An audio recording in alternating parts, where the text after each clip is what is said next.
Hello everyone, welcome to the Oklahoma City Board of Adjustment meeting for September 5th, 2019, which is now called to order. We ask that you silence your cell phones if you haven't already done that. If you are not the applicant and you wish to speak on a matter, you have these cards outside for you to fill out. We ask that you limit your comments to 5 minutes and don't, if you could, refrain from interrupting board members while they're speaking. That'll make things go quicker. Another thing, I know there are a lot of people signed up to speak today.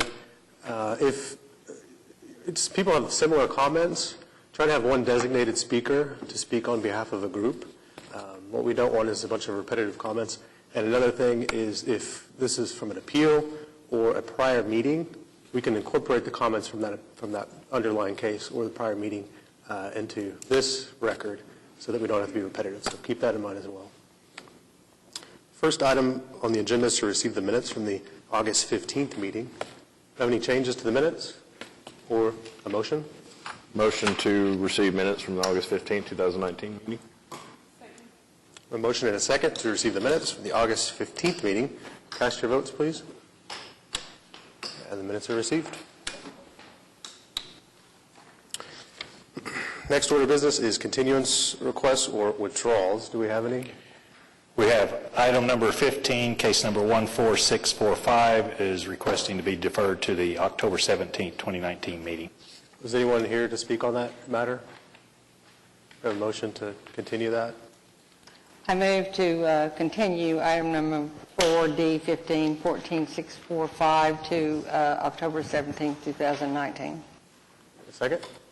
Second. We have a motion and a second to continue the application as requested. Cast your votes, please. And the motion's approved, reluctantly.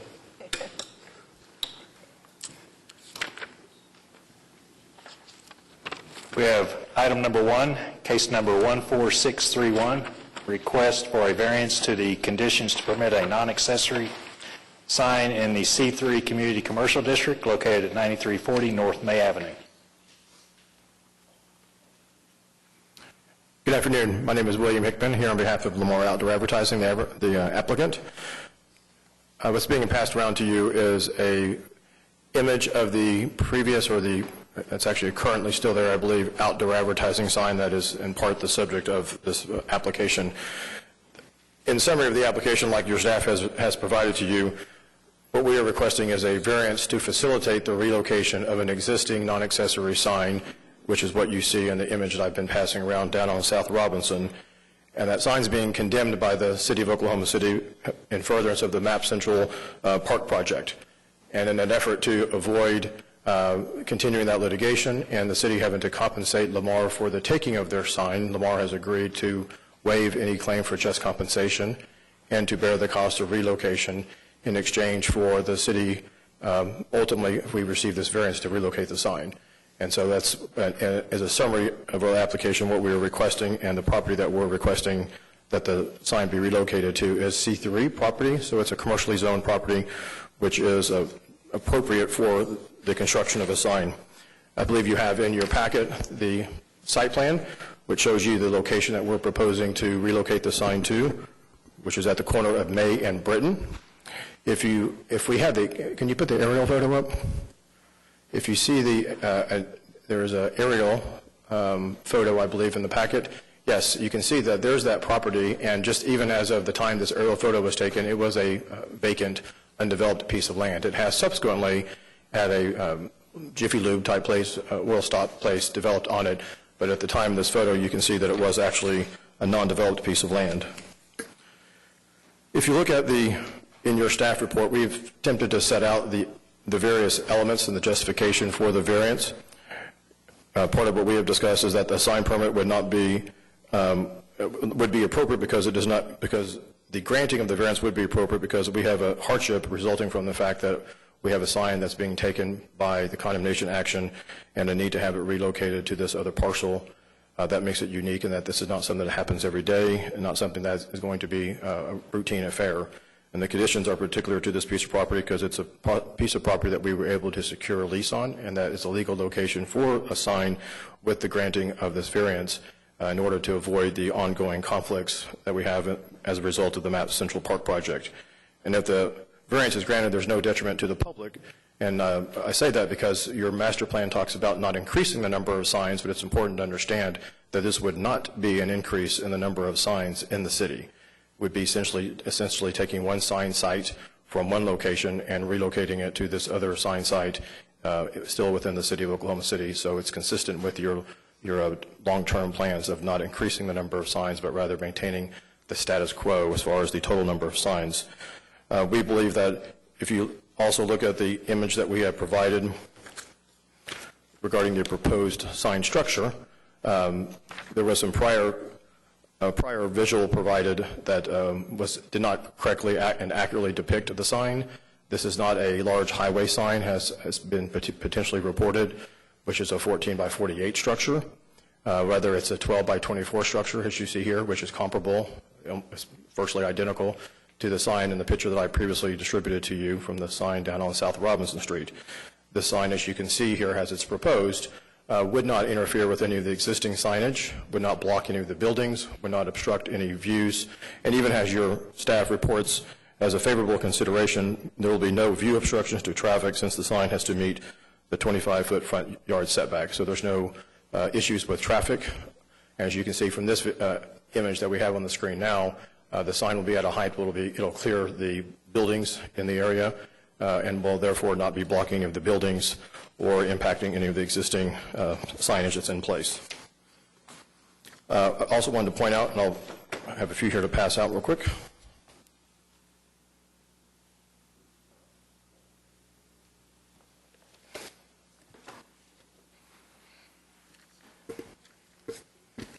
That we have received numerous letters of support.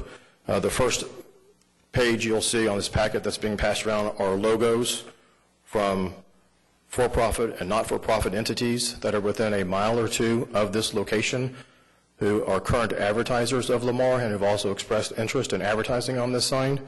This is a location that is in high demand and important to the small business and the business community in the city, as well as the nonprofit community, to have an opportunity to have a location at this location. That's in part why Lamar selected this site. In our discussions with the city attorney's office, they told us they want us to identify locations in furtherance of our attempt to work out a settlement. And so my client spent months doing that. And at the end, this is a location that they were able to identify that had no other issues on it, but with this one variance that had to be requested. And so that's why this particular location has been selected to bring before you, because we were asked to find a location that could work for a relocation, and this was an area where there was a demand from the community, both the nonprofit and business community, and also an area, a location where there was only one issue we had to deal with, which was this variance that we're here for today. If you look at the letters attached to behind the logo, one of us from the property owner, Mr. Sanford, who is here. I'm going to let him make his own comments from the property owner standpoint about his support for this application. As well as you'll see, we have a letter from the Metropolitan Library System expressing their support for this location. The Metropolitan Library System has outlets in this area and knows that this is an important location to be able to get to this part of the community to support the Metropolitan Library System, as well as LAF Consulting, speaking also about the business needs in this area and the support for our application. In closing, I would point out to you, and I've shared this information with Laura regarding my conversations with Mr. Brummett with the City Attorney's Office. We had conversations going back into February of this year related to it's called the LEPAC. That's the name of the condemnation lawsuit. In an email from Mr. Brummett on February 14th, he says, in regard to our seeking a variance, I'll just read the whole thing for you so I'm not taking anything out of context. The cash payment sounds good, but we cannot agree to the variance. I can't guarantee that the board will grant a variance, which I understand. But he goes on to say, the best I can do is explain to the board that the variance is part of a settlement and that our office supports it. So I just wanted to share that information with you. I have copies of those emails, and I've shared them with Ms. McDevitt as well. If you have any questions, with that stated, I would say that we request your support for this application. Again, it will save the city of Oklahoma City thousands of dollars as a part of this condemnation action that we're involved in. both from the requirement, which I don't think there's any disputing the fact that Lamar will be entitled to be compensated, but we're agreeing to waive that if we're able to secure a variance to relocate this sign. I'll take any questions or respond to any other comments.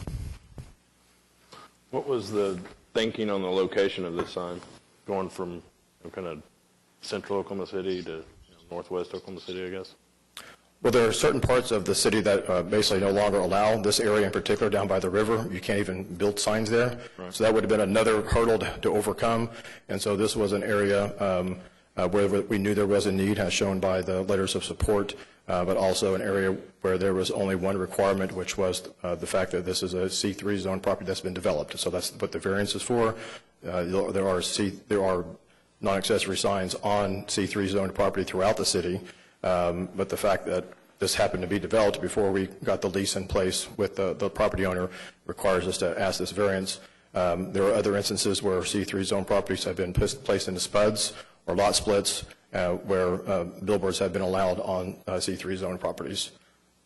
But I think the important thing also to further point out is this is not adding signs to the overall number of signs in the city. And that's something that, my client has been very I believe, cautious and concerned about not taking any action that's adding signs to the city that's requesting any relief from you as a Board of Adjustment or from the City Council. I would like some context from the municipal counselor on, I think it's kind of a non sequitur for our purposes, the condemnation proceeding, but. Right. So this application has to stand entirely on its own merits, and the variance standards are applied to the particular property, not to the tenant or any other proposed tenants of the property. So this needs to, it's not the hardship that was imposed by the litigation or anything else. It is whether or not there is a hardship for this particular piece of property that the application of the zoning ordinance as it is creates that hardship. Mr. Chairman, Amanda Carpenter, Deputy Municipal Counsel over the Civil Branch of the Municipal Counselor's Office. I am also listed on this case, on this condemnation case. The information that was provided from Mr. Brummett was a preliminary discussion. That is not an actual settlement that we've agreed to. We have notified Lamar as part of that litigation throughout any settlement discussions that this board is an independent body. We don't have any authority to ask you all to make a certain decision in this matter. The settlement is completely separate from what all you all are considering. It was proposed by Lamar. If it is granted, we will move forward with litigation, but otherwise, if it is not granted, we'll continue with our condemnation litigation separate from this process. Yeah, and I also think that, this is already in litigation. I do, as I said, I think this is a separate issue for our purposes and the burdens that have to be met for our purposes. And you're already in litigation, I think you could get an agreed order that would override if the board denies the variance, so from a district court. And so I think we have to stick with what the legislature has empowered us to do in our discretion, and that's the scope of our review. But I'll open this to other questions of the applicant, and then we have a number of people to speak on this matter. Are there any questions? I just want to interject, like I've told Ms. McDevitt, I understand that you have to make your decision based on the merits of the case. I do think it's important that it be properly understood that in the context of why we are here. And why we are here, I have scores of emails with the city attorney's office about my client looking for a location, working to try to resolve the pending condemnation action, and finding this location, negotiating a lease, and spending months and months of work in furtherance of those discussions in a condemnation case. Now, I understand you guys are an independent board and you have to make your decision, and I respect that. But at the same time, I would hope that there would be some respect for the fact that my client has expended considerable time and effort in furtherance of trying to find a location in good faith to come before this board and ask that you give it due consideration as a part of those ongoing discussions that had started back in February with the city municipal office. I understand that you guys have to make your own decision, but I think to Mr. Previtt's question, how did we end up, in a sense, here at this location, I think it's fair to say that my client would not have been looking for a place to relocate a sign to if there was not the condemnation action that led to those discussions. And at this point in time, that location is unique in and of itself as well because of the way it's zoned C3 and where it's located and the fact that it was previously, as shown in the aerial photos, an undeveloped piece of property, and there could have been action taken at that time to potentially address this issue about it now being developed by either doing a lot split or a spud, which has already occurred in the city before. First person I have signed up to speak in support is Mr. Sanford.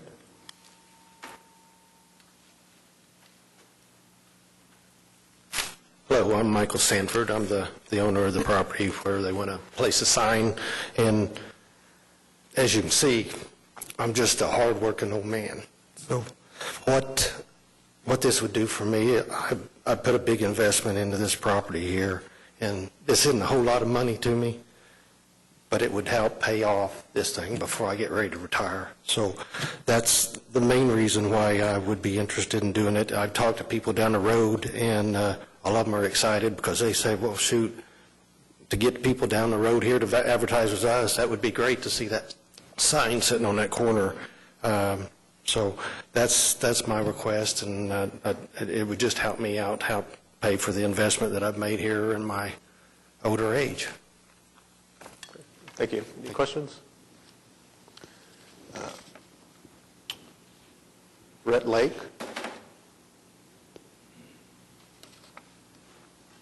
I believe the remaining people signed up to speak were in protest of the application, so I'll remind you to try to limit your comments to 5 minutes. Okay. Good afternoon. Thank you for letting me talk. I compare this billboard to campaign political signs. I have a thriving business at 9300 North May, and I think this billboard would block my business from people driving on May Avenue. Every day, I've been around 14 years, but every day I have new customers come in that did not know I existed, and they see my sign, and now I'm afraid that my sign will not be as visible because of this billboard. Also, there's one of these billboards on the other oil change place that's on 36th in May. I drove down there a few weeks ago. I personally think it's tacky, just because, I mean, just looking at it, and I'm sure that's what this billboard would look like too. And I'm just afraid it would, hurt my business somewhat. And that's pretty much what I have to say. Thank you for letting me talk. Thank you. Chris Vincent.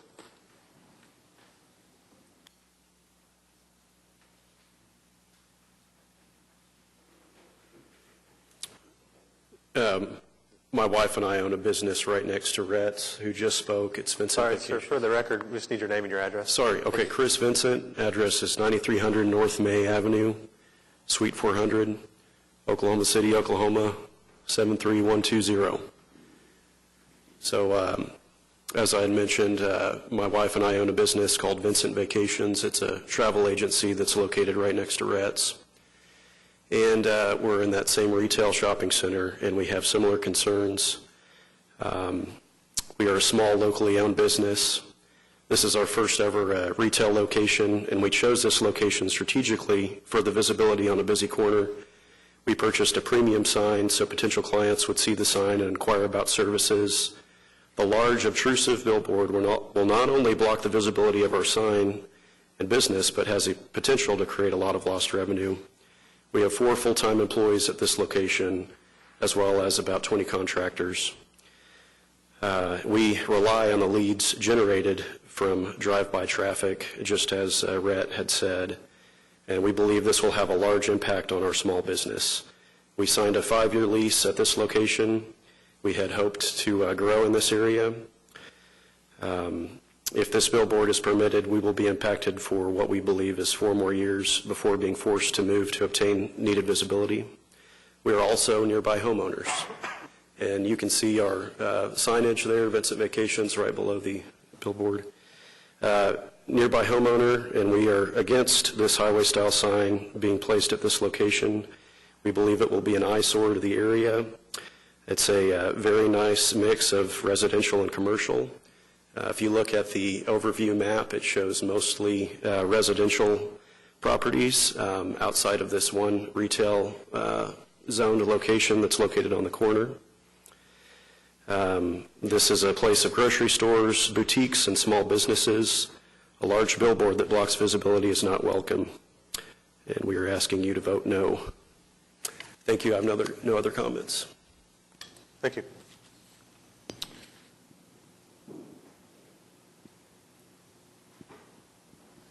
Looks like Luis Almaraz.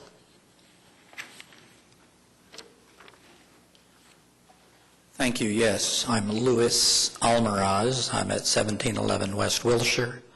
I'm the owner of the shopping center that houses the previous two tenants. I purchased the property in 2015, immediately started spending money to renovate it. You have in your package some before and after photos, not only of the building itself, but the sign. And I'm currently, I want to tell you with a company, and it is a commercial real estate firm. It is Newmark, Levy, Strange, Beffert. I am a retail specialist. The only thing I do, and have done for over 30 years, I've been in the business 40, the only thing I do is retail work. So shopping centers, visibilities, impacts of negative factors on real estate. I've been doing that well over the 30 years with a specialty in retail. I can tell you without a doubt that this sign, something as egregious and as overpowering, and it just has no place at this intersection, will indeed diminish the value of my property because it will hurt my tenants. It will make leasing it more difficult. This is my retirement, the building. So it just simply has no place there. It is out of character to the neighborhood, and it would be harmful. It just needs to be located in a different location. Putting it here is just a bad idea. So thank you very much. If you have any questions. Any questions, board members? Just have a couple questions. Were you asked to consent to this, or in any way? You are against it, and being the property owner, right? And so, does the property owner need to join with this? He's the property owner of the adjacent retail building. The adjacent property. But interestingly, I'd like to expand on that. What I heard just a few minutes ago was the implication, or the inference, if you would, that but for the fact that this property is currently developed and it was previously undeveloped, there would be a sign there. That's what I heard. It's interesting that just this spring, I received a letter from Lamar, from the applicant, asking if I wanted to place a sign on my property. That is well after the property was developed as a Take 5. So I'm not sure where that timing came from, but it is totally erroneous. And I have since been asked to sit down and talk about the application now. But again, I was asked if I wanted to have the sign on my property. Any other questions from the board? Thank you. Thank you.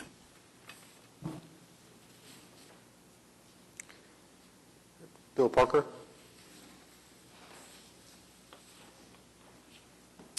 Thank you. My name is Bill Parker, and I represent the property owners on the northeast corner of May Avenue and Britton Road, located at 9400 North May Avenue. And we are objecting to Lamar's application on the grounds that it fails to satisfy the legal statutory requirements to grant a variance. Enforcement of the ordinance does not create an unnecessary hardship peculiar to the property, and granting the variance would cause substantial detriment to the public good and impair the purpose of the ordinance. In order for this board to grant a variance, it must find that Lamar met 4 statutory requirements. The first requirement is that Applying the ordinance to the subject property creates an unnecessary hardship. Lamar provided 3 reasons why its application creates an unnecessary hardship. First, the sign is properly located in a commercial area. Second, the C3 property owner is restricted in property rights available to it. And 3, the property has been developed in compliance with city ordinances. These reasons do not qualify as an unnecessary hardship. The property is already developed for economic and beneficial use as an oil change center, and some degree of financial detriment to the property owner does not warrant a variance. Additionally, the property does not suffer some unusual hardship different from the surrounding C3 property owners. There is nothing unique about the hardship alleged by Lamar, which is required for a variance to be granted. The second statutory requirement is that the conditions are peculiar to that particular piece of property. Lamar contends that their condemnation proceeding is the condition that is peculiar to the property. Well, the statute very clearly states that that condition must relate to the property and not the applicant. Lamar's application seems to suggest that wherever they go and put a sign, that would create a condition peculiar to the property that would warrant a variance.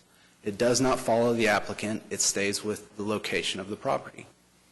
The third requirement is that granting the variance would not cause substantial detriment to the public good or impair the purpose of the ordinance.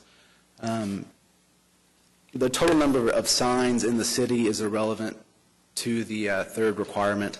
There's a reason why these types of signs are not allowed on developed C3 property. These signs by right are allowed in C4 and other designated industrial areas because these types of signs do not fit with the residential character of this commercial area. The Oklahoma Supreme Court has held that the board may not nullify the zoning ordinance and deviate from the fundamental character, intent, and purpose of the ordinance, which will occur if this variance is granted. The last requirement is that granting the variance would be the minimum necessary to alleviate the unnecessary hardship. There is no unnecessary hardship, as we've already discussed. So there is no way that Lamar can satisfy this fourth requirement. I'd be happy to take any questions from the board. Board members, any questions? Okay. Thank you. Thanks. Looks like Mr. Perrick.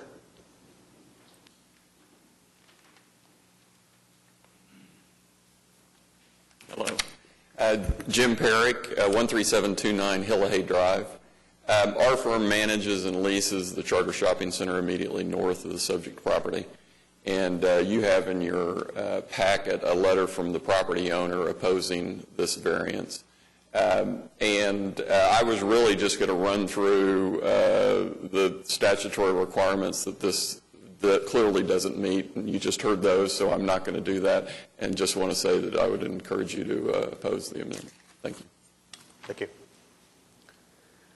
The applicant's representative wanted to respond to any of those comments.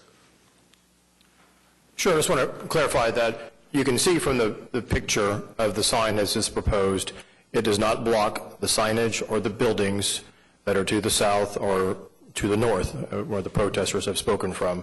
There was a misunderstanding, I believe, by some of them that it's been described here as a big highway sign. It is not a highway sign.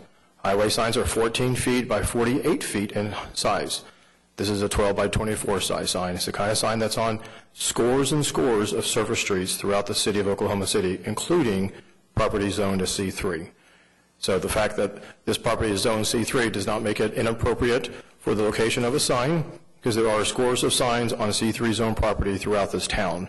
And people can think that non-accessory signs are awful or they don't like them, but it doesn't change the fact that they're not legal in the city of Oklahoma City on the surface streets, such as this one that we are proposing. It's not a large highway sign, and you can see from the visuals here that it does not block the signage on the buildings or on the property to the south or to the north.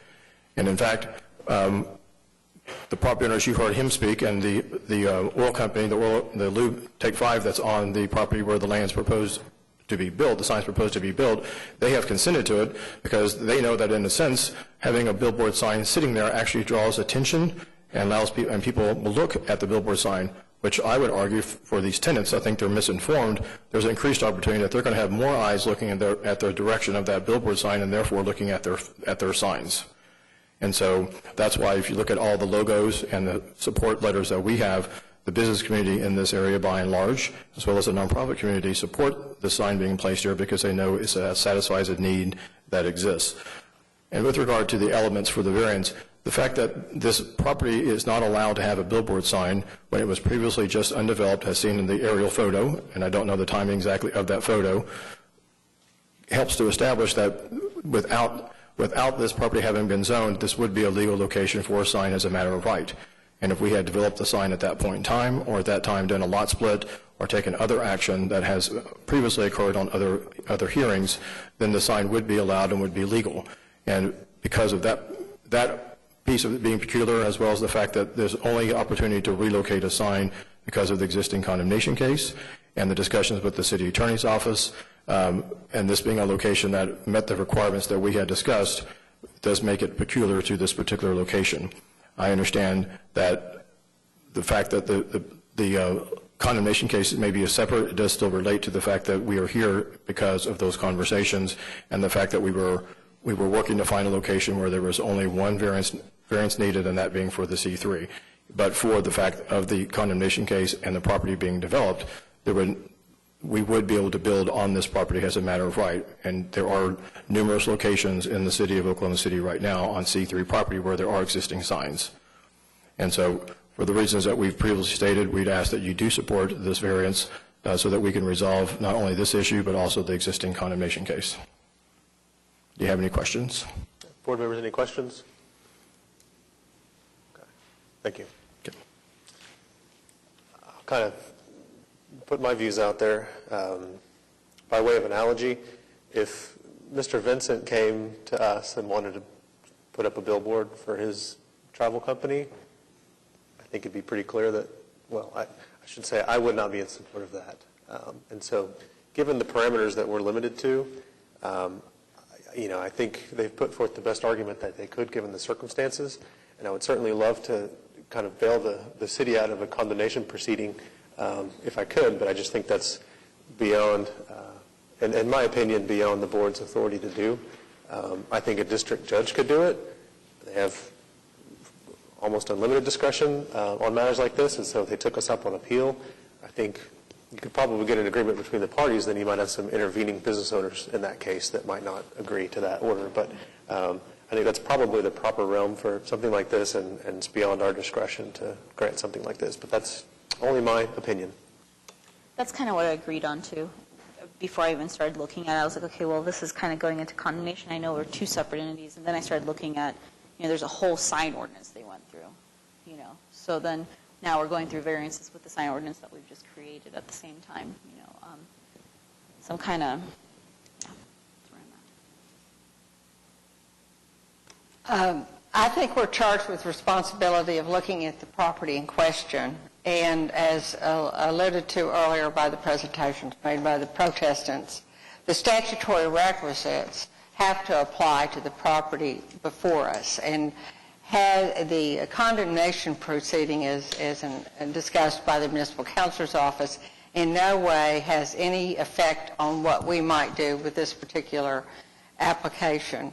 In light of the fact that I don't believe the statutory requisites have been made to this property in question, I do not think it would be appropriate to grant a variance. Also, secondarily, based on the presentations made by the protestants and the written, I think, City of Village, that is extremely crowded area. When I get on May Avenue around there, it's just crazy. And I just don't think that sign would be, that it would be appropriate at all. Same way. I went and looked at the area and there's nothing peculiar about it besides it would be if there was a giant sign there. So I just can't get on board with it. Sorry. I'm the same with the rest of the board. I don't think the statutory standards and requirements have been met. I will not be comfortable supporting this case. We have a motion on this application. I move to deny the application in case number 14631 for the reason it does not meet the statutory requisites. Second. Grant the variance. I have a motion and a second to deny the application in case number 14631 for the reasons that it does not meet the statutory requirements for a variance. Cast your votes, please. And the motion is approved. Have item number 2, case number 14642, request for a variance to the maximum 35 square feet for a residential neighborhood entryway sign in the R1 Single Family Residential District located at 2303 South Morgan Road.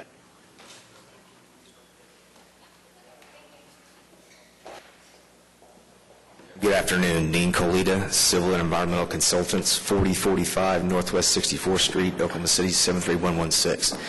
Representing the owner on this variance application for the sign. If you could pull up the aerial, if you don't mind. This hardship, and the reason why we are requesting this variance is due to existing site conditions. We have floodplain that's adjacent to Morgan Road that does not allow us to place a sign in the floodplain, so therefore we are moving it 118 feet outside the floodplain to the closest spot we can do that within a common area. And due to that, this sign would be compliant if it was located right off of Morgan, but since the floodplain's there, we cannot do that. All the other signs in this area look the same, so essentially we're just moving a compliant sign 118 feet to the west, right in front of the subdivision there, to avoid the floodplain, and that's hence why the variance was requested. Just a kind of a technicality. So it's, like I said, if you got any questions, but we request approval. If you have any questions, we'd be happy to answer them. Seemed pretty straightforward to me. Any questions, board members? I mean, if that floodplain wasn't there, there'd probably be a house there and sign right in front of it, so, yeah. I think normally I would try to trim it down a little bit, but since this would be permitted otherwise, then I think I can support it. I agree with you. Also, that area is kind of a row, a very fast-traveled row, and the signage it's for the particular pie location or however you defined it, it would be visible, and it's hard to get visibility, but I don't think it would. I think it would be in keeping with the health providers, and the signage and the wayfinding is important to me. So I think it should be approved. We have a motion? Is anyone here to speak on the matter? I'll make a motion. Motion to approve case number 14642 by reasons that it meets the statutory requirements for variance. Second. A motion and a second to approve case number 14642 for the reason that it meets the statutory conditions for a variance. Cast your votes, please. And the application is approved. Thank you. Thank you. We have item number 3, case number 14656, request for a variance to the maximum 100 square feet of sign display area in the O2 General Office District located at 9720 Broadway Extension. Hello, my name is Jim Gleason, GNS Sign Services, 1019 East Grand Boulevard, Oklahoma City. I want to start by saying I appreciate your patience in all the variance requests we've presented to the board. This should be, it looks like we're winding down, could be our last one, maybe one more, but I think we're pretty much winding it up. What we're asking for here is... You said that before? Do anyone else? You what? No, I'm just kidding. At this location, the zoning allows for 100 square foot. The width of the building here is only 100 foot, lineal foot of building, so it's not calculated by lot frontage or anything, but it's the building width. It's calculated by half square foot per lineal foot of building frontage. So with 100 foot, we're only allowed 50 square foot of signage. We're trying to, with the setback from the Broadway extension, we need a little bit more square footage to be able to, we've done a calculation, we've got a letter height calculation that we use.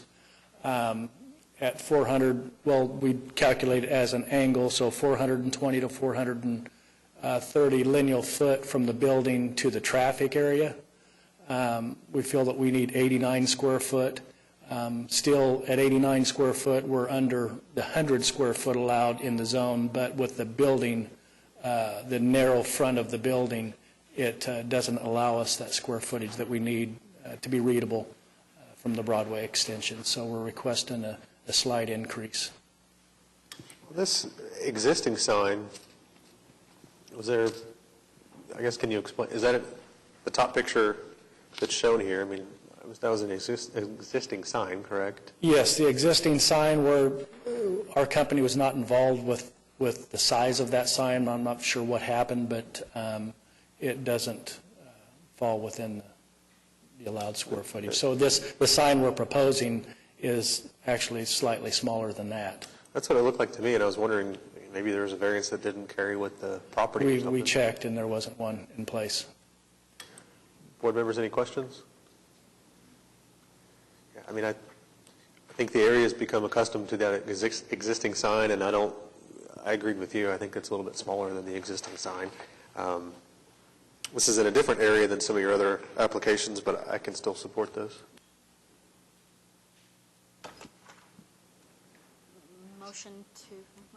Motion to approve case number 14656. Second.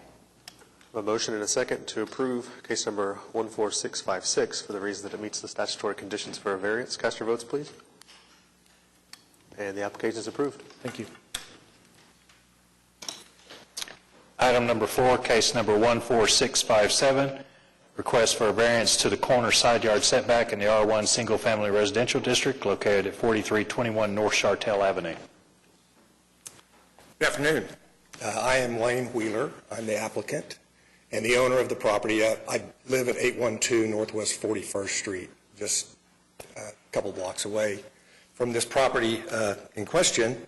Our request is for a variance of the side yard setback off of Chartel Avenue. Our request is for a 6-foot variance from the existing 15-foot.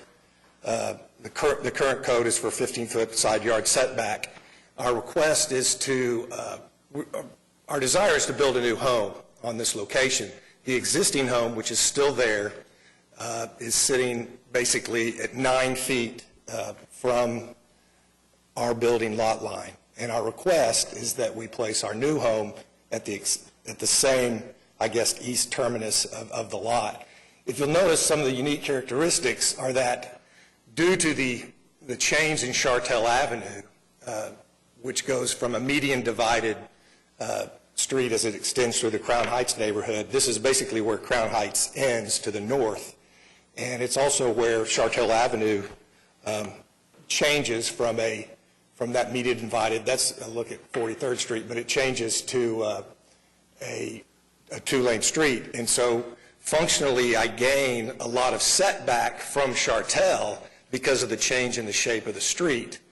And so, the request is basically that we go back with the new construction in the exact same location and the same setback as has existed for 74 years. I don't think it creates any hardships. I've lived there, and I know that, functionally, I'm 35 to 30 feet. I hope I have an exhibit in there that demonstrates that functionally the new home, which will be the same as where the existing one is, sits 35 to 30 feet from Chartel. And the abutting neighborhood to the south, and I've measured all along there, those homes are typically 20 to 25 feet from Chartel. And I realize they're existing. They've been in existence for 80, 90 years. But basically our request is the variance is just to go back to where the existing home is. And I have any questions? Board members, any questions? Yeah, I mean, sometimes I'd like to use these opportunities to, I guess, redevelop the property within current code requirements.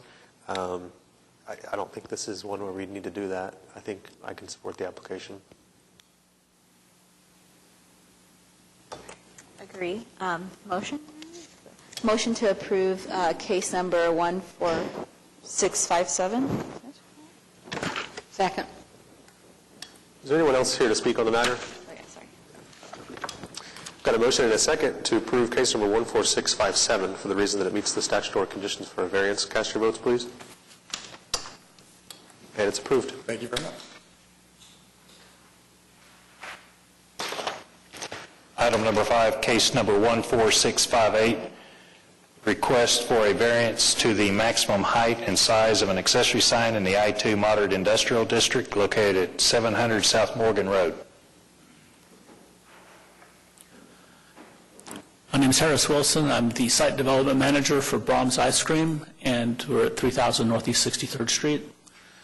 We've recently purchased this property on I-40 and Morgan Road on the southeast corner, and we're seeking a variance for sign height and square footage. The main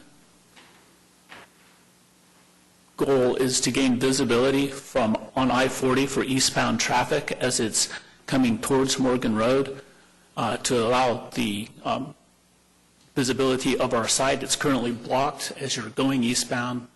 The signage would be blocked to eastbound traffic by trees and by existing billboards. So we're trying to gain height and square footage there to get over the obstructions and allow our customers to safely make a decision to access or to get off I-40 and get onto Morgan Road. This would be that's the highway sign. We're asking for 80 foot. I think the code allows 50 at the moment. Board members, any questions of the applicant?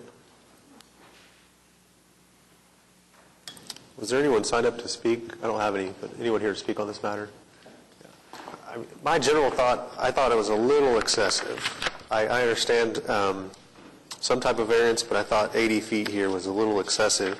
And I think the most troubling thing for me was the picture of all the different signs. This one right here, actually. I foresee other folks coming in here trying to get a variance to match your sign or even go higher than your sign and just... We're trying to get over what I would call noise that's created by the trees, and particularly the billboard sign right there that completely blocks the 50-foot sign as you're going eastbound on 40. I understand. That's my view. I think it's a little excessive. I'm only one member of the board, but I could get on board with you for 60 or maybe a little bit more, but we'll kind of take the temperature of the board here if anyone else has any comments. What are the heights of the typical highway billboard? I think these are all 50, right? All 50? Yeah. At least in this area. Yes, it's 50 foot. Well, you can see all these other ones are uniform at 50, and then we're granting a variance to one retail that would tower over the rest. If I were a business owner, I would want one that would tower over you, just to get more visibility. So. Yeah, from a design and a view perspective, I think it's a little bit too much. Is there another way to locate the sign on the property?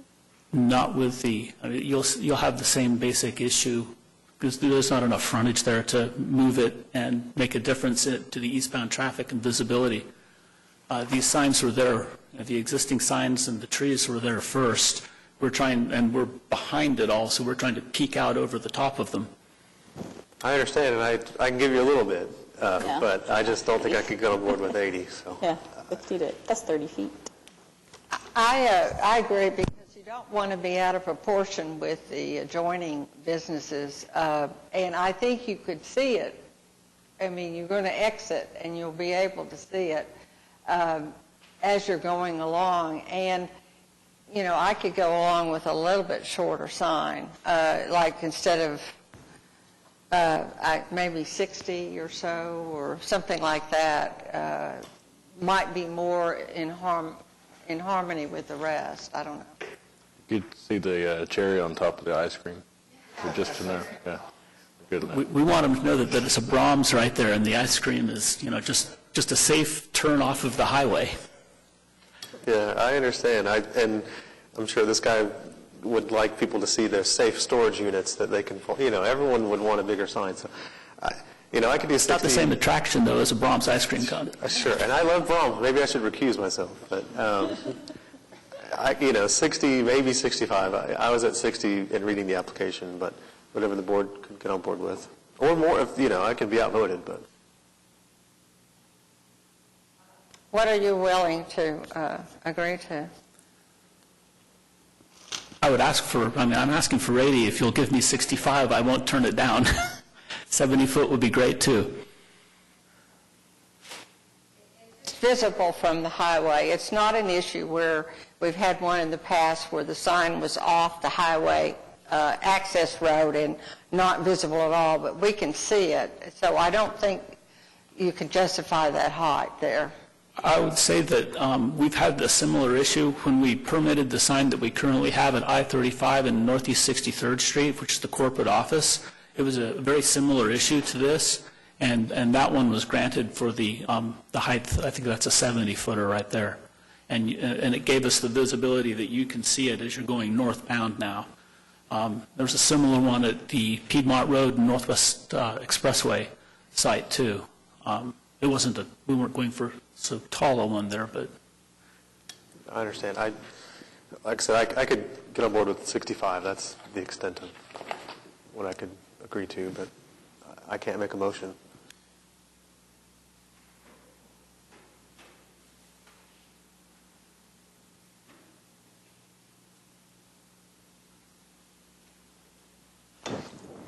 Motion to approve 65 foot sign for case number 14658. Do we get the square footage also? Where's the square footage?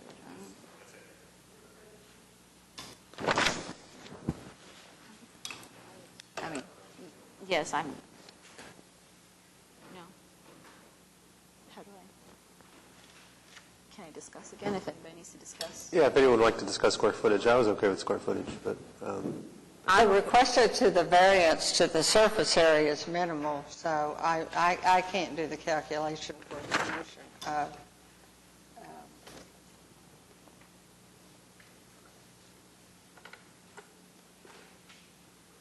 I'm okay with the surface area difference and the 65 feet high.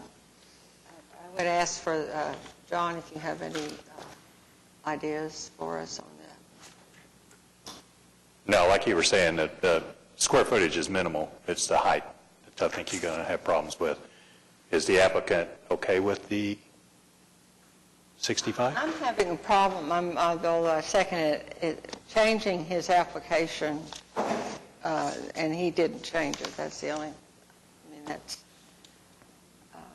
my only question. But 65 would be plenty tall for that location. I won't turn it down. We prefer the 70, but. Sure. Is this in support or opposition? No. But if you come up and state your name and address. Hi. Sorry, I'm not here for this case at all. But watching this, my name is Jennifer Yokel, 214 Northwest 18th. Sorry, I recently moved. I realize that we're supposed to be looking for unique circumstances. I don't see anything that's been presented that shows that this is out of the ordinary. You seem to be looking really hard for a reason to give him something, but I don't understand why. What makes this unique? Why should this be different than the signed ordinance that the city took years to develop? Sorry. Just my point of view. Okay, I understand. Thank you. Board members, if you have any thoughts or have a motion. I'd say it's due to the hardship of the environmental reasons on that one. That's just, I assume those trees are not on your property. They're not on our property, no. And each case stands on its own, but we've had other applications where some of the surrounding trees, we consider that as being a kind of a peculiar situation, so it's not just flat land, but some of the topography comes into play. So I think we were okay with granting on the square footage. That was a motion, and then variance on the height of up to 65 feet. Was that accurate? Okay. So I have a motion and a second to approve case number 14658 for the reason that it meets the statutory conditions for a variance, limiting the variance in height from the application to 65 feet. Cast your votes, please.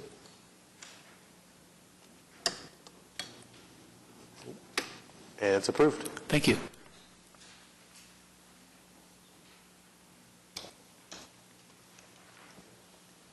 Item number 6, case number 14659, request for a variance to the 5-foot side yard setback in SPUD 414 district located at 3712 West Park Place.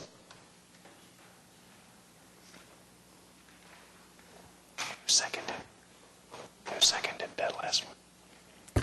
Hello. Hi. My name is Soyla Santison. I'm the owner of the 3712 West Park Place. And I'm here because we got this house like years ago for my family.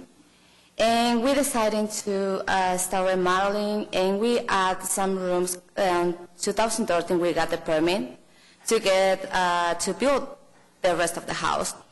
And when we got the permit, we go by the fence. Suppose we had to have like 5 feet from the fence through the house. And like a couple days ago, my neighbor moved the fence close to the house. And I worry about it because I don't want, the project that's by family destroy it for something, or like I want, to keep this house for my kids, and I don't want like I had to move out or something else. So this was, as I understand it, the fence was in the incorrect spot, and you measured off the fence. That's correct? Yes. When we buy the house, the owner that sell us the house, he said the property is going fence by fence. And the fence was like for years. When we moved there, the fence was really old. But later on, my neighbor, he's moving the fence, and I paid the survey, and my neighbor tried, the fence was on his property. But like now that worries me, I don't want like I had to move out with my kids out of the house, or they're gonna like destroy the house or do something else in the future. I just want like everything's going fine, and also I want like add like a bigger laundry room to the house, and I don't want to have any problem for later on. If you want, I forgot to print one picture. If you want, I can show you how the house looks before we starting doing all the work. So some of this has already been completed, is that correct? The house is completed. We got the permit in 2013, and we have all the inspections approved. Everything is fine. Just like I say, it's until the fence moved close to the house. I thought maybe you were adding on, and you had already added on. We add to the house. Okay, is that addition encroaching on that variance? Are you seeking a variance for that, or are you seeking a variance for something you're intending to build? For that. So you just mentioned you were going to maybe build something in addition to that. Yes, I want to build on the other side of the house. My laundry is like kind of small, and it's like really old, and I want to like adding later on, like like made it bigger, and I don't want to have any problem with that. And you said that was on the other side of the house? It's on the other side of the house, but like right now, there was it's like more like the fence that's close to the house. It's like 3 feet from the house. Have you gotten your whole property survey to make sure? Yes, yes, but the problem is we not did that before because we go by the fence when we built that part of the house. And we start building in 2013 is when we start building, and we ending in 2016. So do you know right now that the only side that you have problems is that one side, the one that we're talking about? Yeah, both sides. Let's see. It's more on this side. Sorry. Okay. I have a question. So you ended up finding out that the fence you built was on someone else's, the neighboring property owner. Oh, no, that's not my fence. That's the neighbor's fence. Okay, so it's on your property? It's not on my property. Sorry to interrupt you. It's not on my property. The fence is right on the line right now, but before was like 2 feet far from the house. It's like 5 feet from the house where we built. I think they have some pictures of how looks before, or let the fence, the difference from the fence?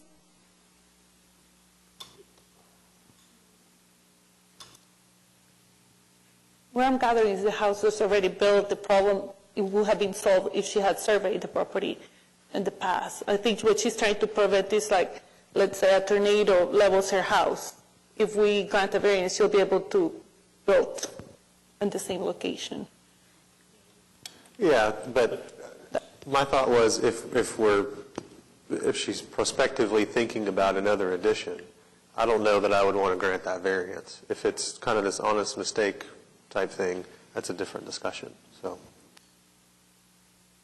any other questions of the applicant? We have one person signed up to speak. Can I ask you something? Or my daughter can come and help me. Just I'm not really good on talking, and she's the one to help me with all this problem. Doing pretty good so far. But board members, any questions? That Latif, are you signed up to speak? Yes. Okay. If we could allow him to speak. Okay. Thank you very much. You guys let me talk. My name is Latif Tamasibi, and I'm called out next to the building, the house. When we bought a property, same times they bought a house.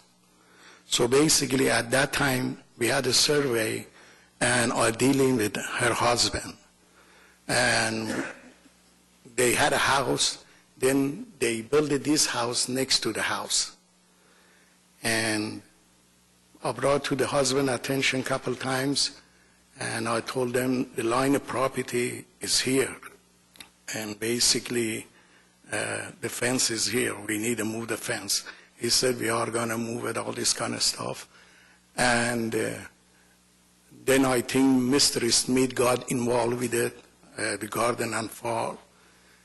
I'll make a story short. I brought to their attention, I said the fence needs to be on the property line. And I did a survey, they did a survey,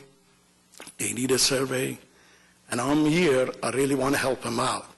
We don't want to do anything with the house, it's a beautiful house, and right now they are requested to 3 feet versus 5 feet, the law 5 feet versus 3 feet.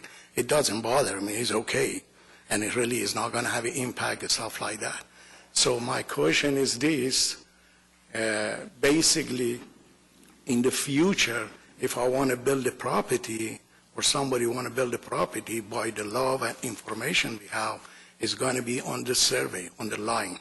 So should be no problem for them, or they should not be anything against it, because right now they are 3 feet from the fence. And it was some misunderstanding. They are my neighbor, and I want to help them out, but they gave me hell for changing the fence. They gave me very hard time. Forget that, and I'll forgive that. But the reason I came here, the beauty of this country is law and rule and regulation, and you people make a decision. I came here to put my 2 cents and put my feeling, because last 2 or 3 months, I had a nightmare to put that fence, and basically, if you look at it in the picture, those old fence is still not moving, and I have a difficulty with city to move them. So, cost me 2 or 3 times of the money I was supposed to put a new fence. They didn't pay for it. And also, they didn't let me put those fence on front of their property. The city take it. I need to pay for it out of my pocket. But I don't have anything against them. They are good people. They put a nice house. If you guys want to prove it for them, that's fine with me. Just I don't want to be any future problem for my property if you want to put a building, stuff like that. How far is the current fence from your building line? Basically, my building is another side, and that's all the property. Eventually, we are going to build it. But the fence right now is close to their building, is almost 3 feet. And we had an old fence, and the old fence was like almost 5 feet. And at that time, we had a survey, and we brought it to her husband's attention. He said, yeah, I'm going to move it. And a couple times brought to my attention, just sailed to me a couple feet, because we don't want to be any issue in the problem. And I said no. But They weren't over there. I brought to their attention. I talked to her. I said, I want to put a fence because we're delaying the property. I did a new survey. Then she did a new survey, everything. The bottom line is miscommunication, misunderstanding, and they put this building over there, and we should not do anything with it. And the only thing is 3 feet from the fence. It's not going to make any difference. It's 5 feet versus 3 feet. Just help them out and do it for them. But one thing I want to do, I went through the all information, and if someday I want to put a property over there, basically it's going to be on the line of survey. It's not going to cause any problem. But I think the things I went through, and I told these people, listen, I go by law, I go by rule, I got an engineering degree in the physics, engineering degree in the master of physics, and I have an engineering degree in electronics. I was project engineering manager for Seagate 20 years, and I'm not doing anything against the rule and regulation and law, and I'm doing everything right, but I think they had some difficulty with me. I just want to tell them, help them out. That's it. Okay. Thank you very much. Thank you. So it sounds like there's no objection, and this will help clear some things up in the future by granting it. Can I ask you? Sorry, can I ask? Sure. And also, I don't want, in the future, if I want to sell the property, I don't want, the new owners to have problem with the property too. Sure. But I just want to be careful to clarify that we're not granting a variance for a future development. I'm okay with granting what's already been constructed, but I would support a motion that clarified that this is only for the existing structure as designed and not for future expansions. And only for that side, correct? Correct. Right. That's what's in the application. Just to make sure, okay. My only problem in all this with the fence, once it goes up and it's in the wrong location, we don't want to impact, or have somebody tell somebody 10 years from now. They looked at that and they knew the fence was not right. And what you did was you did it from the fence that was wrong, and and the fence is staying there, right? Well, anyway, I'm just having trouble with the fence being in the wrong location. It's in the correct spot now, right? It's been fixed. Yeah. Yeah. Now they're both Curious fine. whether the They're fence both post. fine with it, but that may result in different issues later, 15 years from now. Right, I mean, are the fence posts inside the pins, or did they literally put it on the property line, do you know? It's on the property line. Like, It's splits the like the middle post, of the it's on the property line? property line. That could be a problem. But that's in the future. Well, I mean, I think wording the motion the correct way could resolve that future problem. So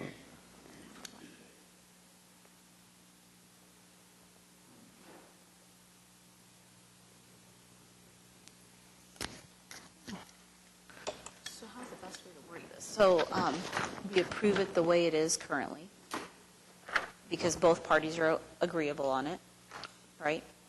And then in the future, the thing is about if they sell it and they develop, so the person who put up the fence owns the fence, ultimately. I don't think, There's anything. my 2 cents, I don't think we have to worry about the fence as of right now. It's mostly just making sure that if we grant this variance, that we explain that it's only for that side of the property and it's only for the existing property.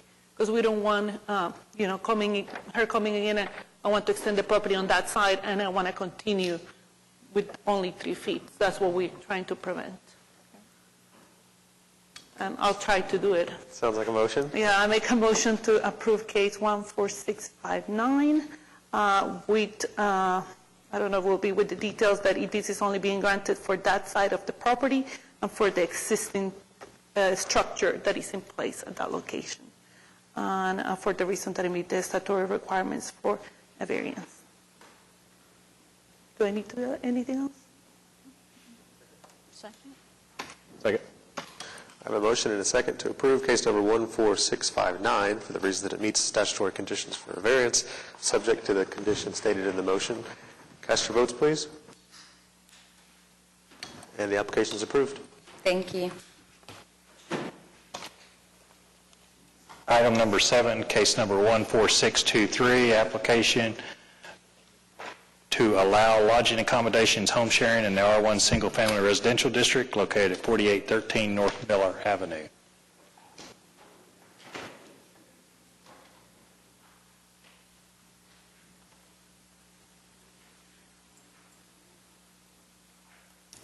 Hello, Jeremy Thomas, 4813 North Miller Avenue. Do you need me to recap? I know it's been It's been a little while.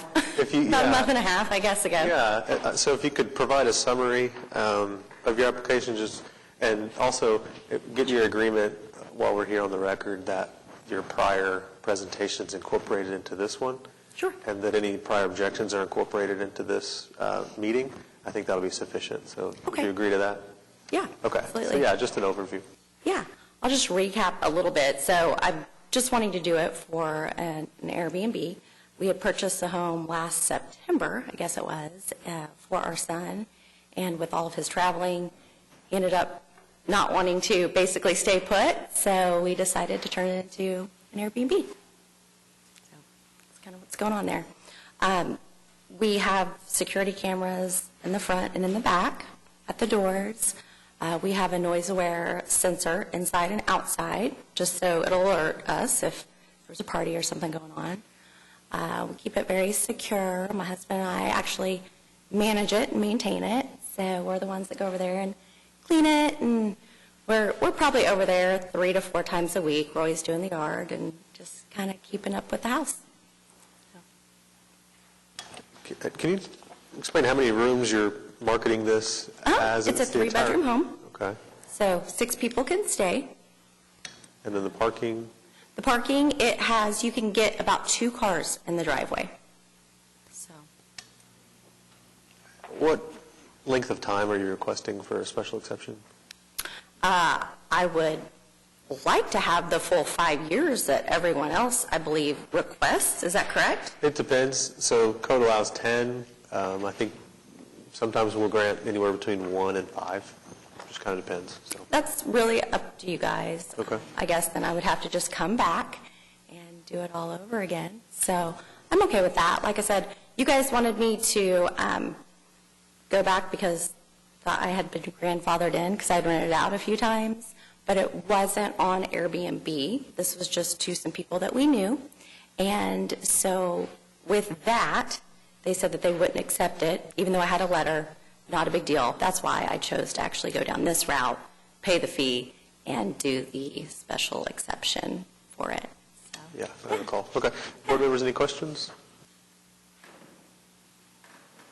I just said, there were additional documents there, and I couldn't figure out if you were asking us to look at that as being prior rentals prior to the enactment of the ordinance in order to be grandfathered in. But I didn't see any receipts or anything. So you're not asking to be grandfathered in after you provide those documents? No, I wasn't even asking last time. Whenever I was here in July, I knew that it wasn't on Airbnb. Yeah, I knew it wasn't on Airbnb, so I figured there's really no proof other than getting someone to sign, and write an email. So that's why I chose to go down this path.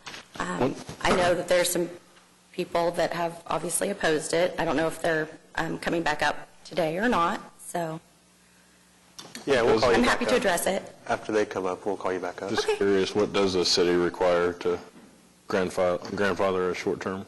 Yeah, so we're looking for some kind of documentation that's otherwise verifiable that someone stayed there and paid money to stay. So if there was Like an email correspondence or? Well, an email correspondence in addition to some sort of paid receipt. Right. Whether it's a canceled check or a Venmo transaction or whatever, some sort of documentation. Yeah, and it was just 2 nights. It was $200 cash, so I really didn't think anything of it. Honestly, we weren't sure if we were going to do an Airbnb at the time. We kind of just wanted to test it out. So then we started doing it in May. Yeah. And I think what I remember from last time was limiting the parking because we had pictures of parking and the issues back then in the camera. So we went quite in detail, I think. Yeah, and I was about to ask that we do have on the staff report that there's enough parkings for 2 vehicles, but I recall a comment saying that, and I'm going to ask the board clerk or the person you presenting, if those 2 parking spaces, does that include the carport that I believe at some point there was a conversation that a vehicle? No, that does not include the carport. Okay. It depends on how big the car is, honestly, as to whether you can get it inside the carport. I have a small car. I can actually pull it up in there. If you've got a large SUV, you're probably not going to get it in there. Okay, so when you're saying, when we read here that there's space for 2 vehicles, that does not include the carport area? Correct. That does not include it. What I've been asking people just recently, I said, depending on how many people are coming, I said we would like to have 2 cars in the driveway and 1 out front, and basically that's kind of what I'm allowing. I'm sure that there could always be more. I can't, it's hard to, go and police it every time, but in my rules and requirements, that's what I'm asking. Well, we had a number of discussions regarding the neighbors and some protests on that, and traffic and some other issues. That is a kind of a narrow area, and I don't see we can limit the number of cars that can be parked at that location. I would feel more comfortable with 2 cars, just based on the layout and the matters presented before us at the last meeting we had. I think more than 2 cars at this point in time would be in excess, even though you would have other rooms.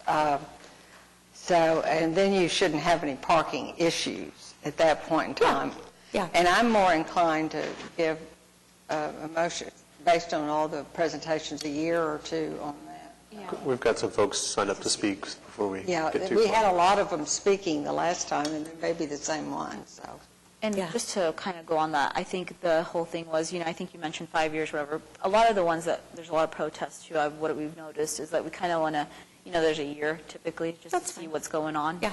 And I don't know how long we'll do it for. Like I said, at some point, if our child decides to kind of settle down a little bit and wants to stay here, then we'll just, that's really why we're keeping it and what we're doing this for. But yeah, there's a lot of cars that are up and down the street, quite a bit over there. I've got a lot of pictures. There's actually cars parked up on that street every day. There's houses down the street that they have at least 3 there every single day on the street. And I think just for us to know, really, and then also that the Action Center is where people can go to after. So that's just my 2 cents. So I'll let them talk, and sure. Oh, I guess I could turn my mic on. First person I have signed up to speak, Mr. Neeland. And Mr. Neeland, your comments from the prior meeting are incorporated into this one, so I'll ask you to be brief. I appreciate the incorporation. My name is William Neeland, and I reside at 4812 North Miller. This is my 3rd time, and I'm starting to get where I'm starting to recognize putting people's names with people's faces, and so I'm wearing thin on probably, this is my 3rd time here, so hopefully the 3rd time is a charm. I'm appreciative of the first item on my agenda, which was how many vehicles are allowed. I think that's now been taken care of. Did I understand correctly, 2? Yeah, the issue is we don't have an enforcement mechanism for that, but what we've done in the past on other applications is require that the applicant advertise that only 2 cars will be allowed, and if they're found in violation of that, they risk losing their special exception. Yes, I'm familiar with your conversation with Mr. Gateway last meeting. I would like to present a case for your consideration of 2 vehicles. This was an event on August 10th. I think it was some kind of a baby shower.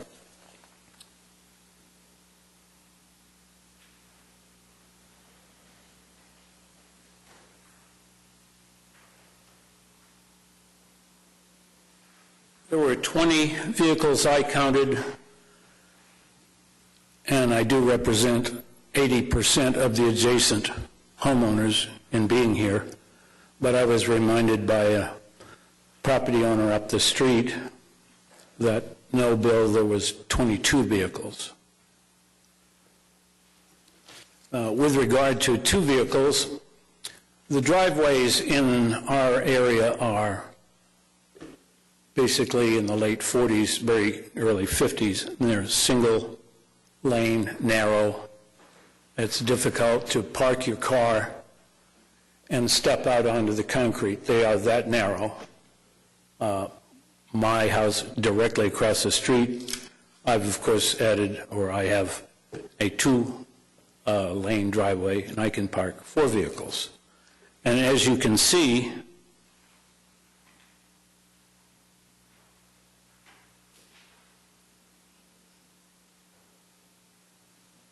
in this picture, when you park 2 vehicles, the second vehicle parks across the sidewalk. And I missed a picture of a gentleman walking up the street. My phone was upstairs, it was turned off. He was walking across, because from my den I can see directly across the street, right into their driveway and entrance. And I said, boy, I need to get a picture, because he's going to come up against that car, and I don't know how mobile he was. But by the time I got my phone, got it turned on, got my photo show up, he was further up the street, so I missed it. That's a concern, because we are in a school zone. We are just down the street from Fire Station 17. And when cars park on both sides of the street, we have a 26-foot, 6-inch wide street. And once you park 2 vehicles on both sides of the street, we're left with a little less than 11 feet. And that's a very narrow passageway.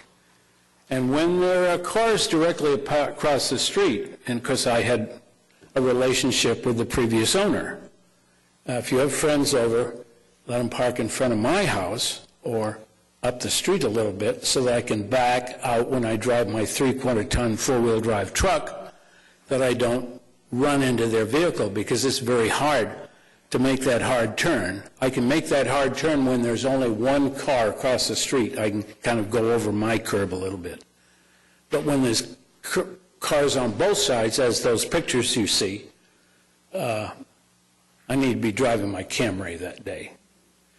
And another problem, I can no longer indiscriminately have a garage sale with not having your blessing of your restriction to the number of vehicles. Should I had a garage sale, or my neighbor to my south or north or across the street, with that many vehicles parked on the street almost all day Saturday, it would have been a disaster. That's why the number of vehicles in private, single-family residential areas needs to be somehow tightened up somehow, some way. Now, you can say, well, my next question, how many people are allowed? Well, let's say you have 2 vehicles. I'm not sure that we have 2 vehicles in the driveway plus 2 vehicles parked on the street. Is that your restriction? But let's say we have 2 vehicles. One vehicle brings 6 people, the other brings 4 people, third vehicle brings 2 more people, fourth vehicle brings 1 person. Now I've got a gaggle across the street. I mean, how many people are allowed under this Airbnb? Can there be restrictions placed on the number of people? I think we've satisfied the number of vehicles, which is greatly appreciated, both from a public safety standpoint. That fire engine 17 that comes down our street at least a dozen times a year. And it comes down that street fast.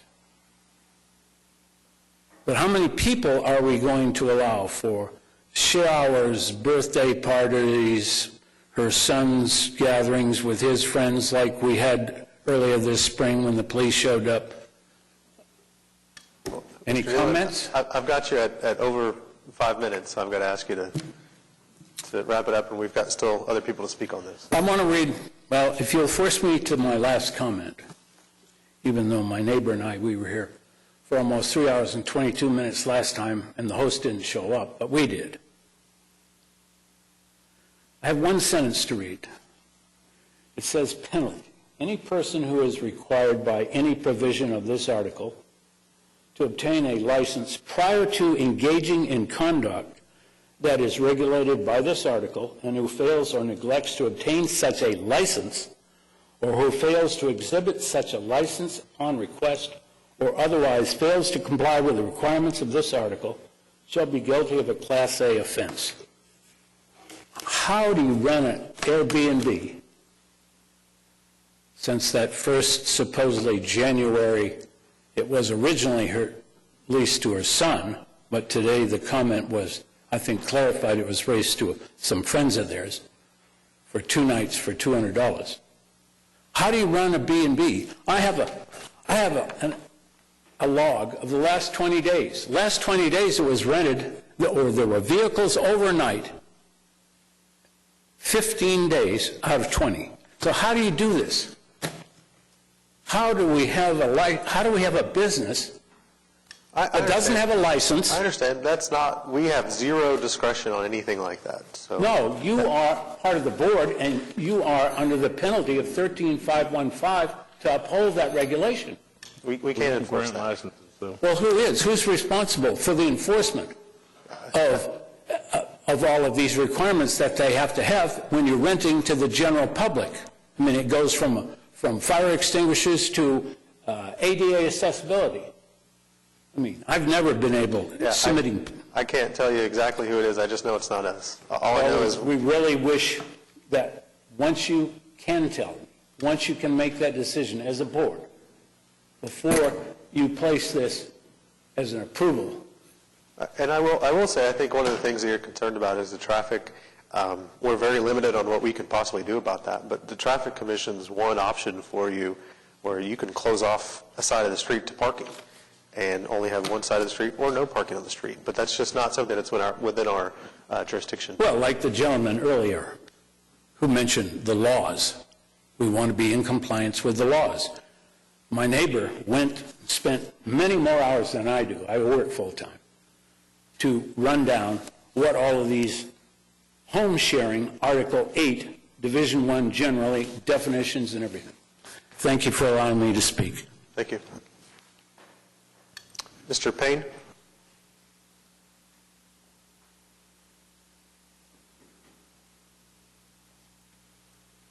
Good afternoon.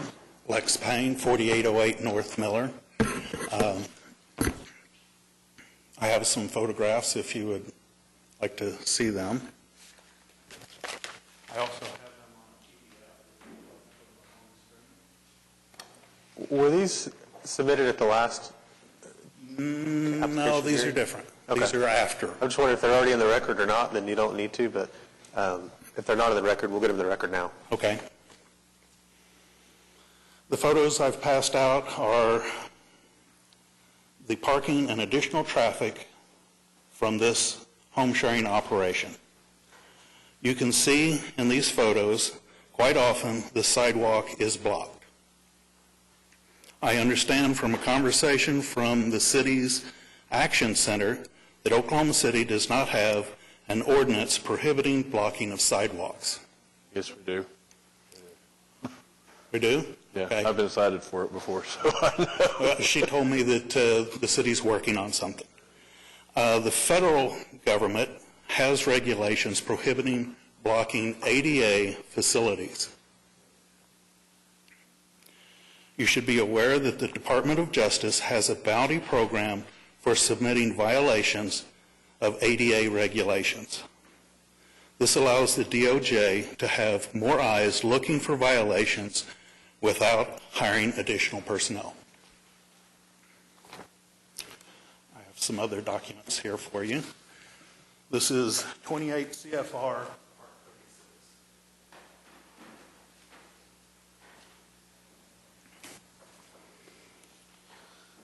Subpart A, General, on page 29, 36101. The purpose of this part is to implement Title III of Americans with Disabilities Act of 1990, 42 U.S.C. 12181,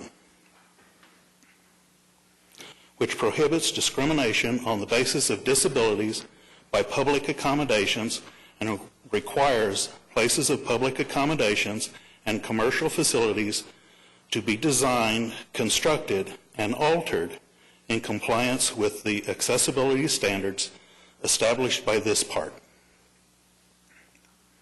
Under definitions, under 36-104, public accommodations is on page 31. Public accommodations means a facility operated by a private entity whose operations affect commerce and fall within at least one of the following categories. Number one, a place of lodging. Except for an establishment located within a facility that contains not more than 5 rooms for rent or hire, and that actually is occupied by the proprietor of the establishment as the residence of the proprietor. I believe you will find that this operation falls within paragraph A and B, 1 through 4 on page 32. Also under definitions, there is an undue burden clause. Undue burden means significant difficulty or expense. In determining whether an action would result in undue burden, factors to be considered include, item number 1, the nature and cost of the actions needed under this part. There are 5 considerations in all. You can read the rest of them. I believe Oklahoma City should set the bar extremely high when considering an undue burden exception to these federal regulations. Every home sharing operation should fully comply with all ADA regulations. Subpart B, general, page 34, 36201, paragraph A. Prohibition of discrimination. No individual shall be discriminated against on the basis of disability in full and equal enjoyment of goods, services, facilities, privileges, advantages, or accommodations of any place of public accommodation by any private entity who owns, leases, or operates a place of public accommodation. 36207 on page 36. Places of public accommodation located in a private residence. Paragraph A. When a place of public accommodation is located in a private residence, the portion of the residence used exclusively as a residence is not covered by this part. But that portion used exclusively in the operation of the place of public accommodation, or that portion that is used by both for the place of public accommodation and residential purposes, are covered by this part. Paragraph B, the portion of the residence covered under this paragraph, under paragraph A of this section, extends to those elements used to enter the place of public accommodation, including the homeowner's front sidewalk, if any, the door or entryway, and hallways, and those portions of the residence, interior or exterior, available to or used by customers or clients, including restrooms. Subpart C on page 37. Well, Mr. Payne, you're over 5 minutes as well. Can I summarize your argument and that they are violating the ADA and therefore they should not be granted a special exception? Yes. Okay. I like the argument. And you, from my earlier, from July submission, there are photographs of the interior of the home that I got off of VRBO, and you can see that the bathroom, no way it can comply with ADA. Okay. Board members, any questions? And as way I understand it, as a requirement for their license, they meet building permit requirements, ADA requirements, fire extinguishers. I think so. That's. I don't know exactly, but I think so. I looked on the city's website, and I could not see a building permit purchased for that address. Okay. Yeah, I mean, that's beyond our authority As far as permitting, but right, I understand. as far as ADA stuff, if it was built before, grandfathered in, same type of thing. Yeah. But this home is now being used differently from its original intention of single-family residence. If they were getting a building permit and wanting to rebuild, I think the ADA would definitely come into play. Yeah, I think his argument would be if we allow this, then we would be sort of enabling a violation of the ADA, and therefore it would go against, kind of a public purpose and public interest criteria that the applicant would have to meet. So that's how I would summarize it. You can look at the photos. The front door of the house has a big light on one side that goes top to bottom of the door, so the door could be made wider to meet ADA. The big thing would be... I would assume that most of this house is not. It looks to be built, late 70s maybe. Yeah, I understand, and I'm not talking about a strict application. I'm just saying, I think that summarizes your argument, right? I think that summarizes your argument that it does not meet ADA regulations, and the parking, when they block the sidewalk, does not meet ADA. Right, yeah. And that sidewalk is only 3 years old. Yeah. I'm most concerned with the parking and, the cars lined out in front of the house and anything, to be honest. I would ask that this board deny the application, and the city should also think about this being required for all Airbnbs. The city should also look at Airbnbs needing a sprinkler system. The purpose of the sprinkler system is to allow people to get out of the structure and the fire department to get there. When you have people unfamiliar with the structure, don't know where the exits are, that could be a life safety issue. Okay, thank you. Thank you for your time. Thank you. If the applicant would like to come up and speak.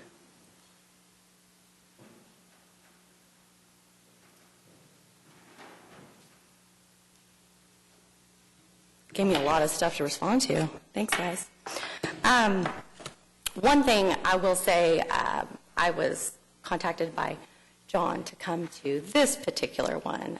I was not scheduled to come to the last one because they were still working on trying to see if I grandfathered in, just so you know.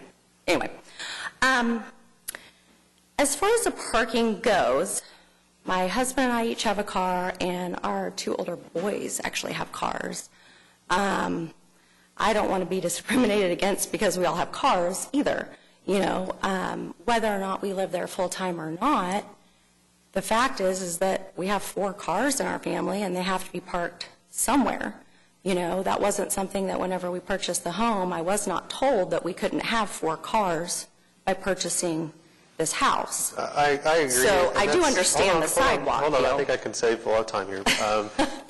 What the protestant would need to show is that your use and your proposed use in home sharing would increase the traffic. That's what we're looking for as a criteria that you have to meet here. Sure. And so we're looking for something that, you have events for your own personal use. That's I had a fine. baby shower Right, there that's a couple perfectly weeks fine. ago, but I don't know that. Are you saying that I can't have a baby shower at I'm my not house? saying that at all. I'm saying I think the protestants would need to show that your home sharing use would increase the traffic, and I don't think that it would. I think especially if we limit it to advertising at 2 cars, then that would be probably less than if you lived there or your son lived there. Oh, frankly. yeah, at our current house, there's, yeah. And a lot of it is the whole action center. That's why we limited the time instead of doing the 5, because we have up to 10 years. But we did the 1 just because of the protest. Because all these issues really aren't something the board, we're only looking at the licensing portion, correct me if I'm wrong. But if there are issues, and that's where the police and the fire, all that comes in, and it goes to the action center when it's and then it comes back to us, is that right? When the year... If they were to reapply for a license at the end of the year, they would also have to get another special exception if the special exception term were only for a year. There's also the opportunity, if there's evidence that they are not complying with the conditions that are stated in the special exception and in their site plan, that then there could be a hearing before the board, and the special exception could end up being revoked. And I did put everything in there. You have to have a carbon monoxide detector, you have to have a fire extinguisher, all that stuff. On Airbnb, it does not have a requirement to go and bust out doors or do the ADA compliance on that. So that's something new. I have not heard of that. I thought that was more for kind of retail spaces, but maybe I'm wrong on that. Yeah. Diane, did you have a comment? I would just like to add that it's you have the right to park on a street, and yet you don't have an ownership of any particular portion of that street. It could be down the street, up the street. Public streets are for use by the public. So if there's a birthday shower, or a baby shower, or something like that, and there are a number of cars, but we're talking about a Airbnb type of thing where you will be limited to, say, 2 cars. So I think it's apples and oranges, as stated earlier. The other thing is the licensing, Section 13510 does say no person shall engage in home sharing without complying, as stated earlier in building and fire codes adopted by the city. And as this goes along, any issues that may come up can be addressed. But at the current time, we see that they're in compliance with current. Is that correct? As far as I know, they're in compliance with the current code. I'll kind of put out there where I am. I can get on board with it for a period of a year. I think if there's evidence that comes out, I think your neighbors are going to be watching you like a hawk. If evidence comes out that there are repeated violations of the ADA or city code or whatever, that would militate in favor of either not renewing it, or if it comes before the board before it came up for renewal, rejecting the application or withdrawing your permit or your special exception. I'd get on board with a restriction that it can only be marketed as 2 cars on any kind of advertisement. I think that's probably the only restriction I can think of right now. Yeah, because even when my husband and I pull up there, we have 2 cars, and we'll have our son come and mow and do stuff like that. So we'll have cars, honestly, in the street at different times. So yeah, I mean, I don't know that we can regulate the blocking of the sidewalk. So then if somebody else has an issue, they just got to call the action center, right? call and do. Yeah, there's always, like I said, there's always, they're actually catty corner to us. I can look out my house, and catty corner there is a sober living home. And so they have 10 people that live in that particular house right there, and they pay by the week. So there's new people in and out of there all the time, and there's at least 4 in the driveway and 3 parked up on the street. So there's 7 cars there daily because of the sober. I think you've got most of the board on your side right now. So do we have I had one other comment. Okay. You're saying you're going to be using 6 rooms. What are those 6 rooms? Oh, no. 6 people. Sorry, only 6 people. 3 rooms. There are 3 bedrooms. Yeah. I just, 2 people per room is what we can hold. Do you have a motion or any other? Well, I have a comment regarding to parking, because I know we established that 2 vehicles do fit there, but I also want to make you aware that if you're walking the sidewalk and Mr. Privet said he's gotten a ticket for it, it might be worth looking into really fixing that carport and seeing if there's a way to actually have the vehicles fit, or because we can grant you and have 2 vehicles in 1 year, but if the vehicles of your tenants are blocking the sidewalk. Well, there's no way to have 2 cars in there without poking it, without poking out. I mean, even if you have an SUV, I mean, you're only getting one vehicle in there, and you're advertising. I mean, even if my I'll family finish my lived there. statement. Yeah. I just wanted to let you know that if it is in fact something they can call the action center for, most likely people that come and stay there, if the neighbors are looking after the sidewalk, they'll be called, so they'll get back to you. So I'm just saying it might be worth looking to fixing that carport, even though the 2 vehicles fit there. Or they'd have to park out in the street, because it is public parking. Yeah, correct? on your Am I B&B, correct in that? Yeah, on your B&B listing, just so you don't. Oh, of course. Well, it's already on there. Yeah, I just have 2 cars, so I'll change it to 1 car, or say 2 cars, and please don't block the sidewalk. Okay. So, and then. Do I have a motion?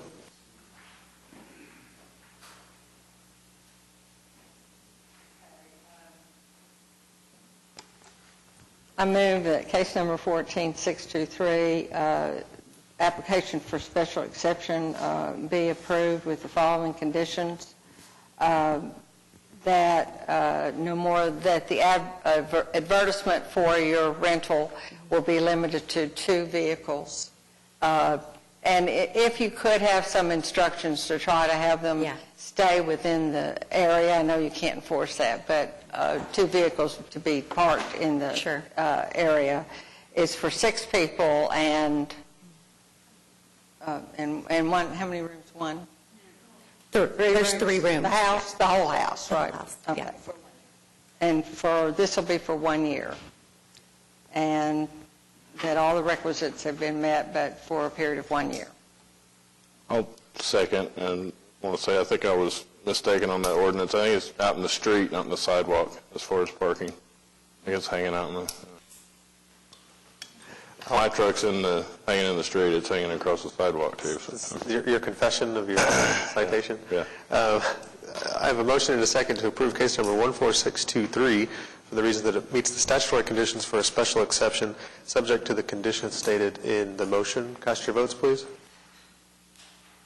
And it's approved. Thank you.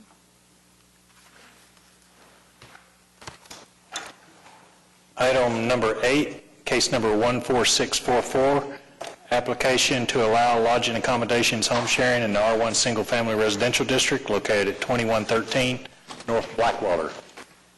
Hi, I'm Danielle Kagerman. Go ahead and say the address again. Okay, 2113 North Blackwater Avenue.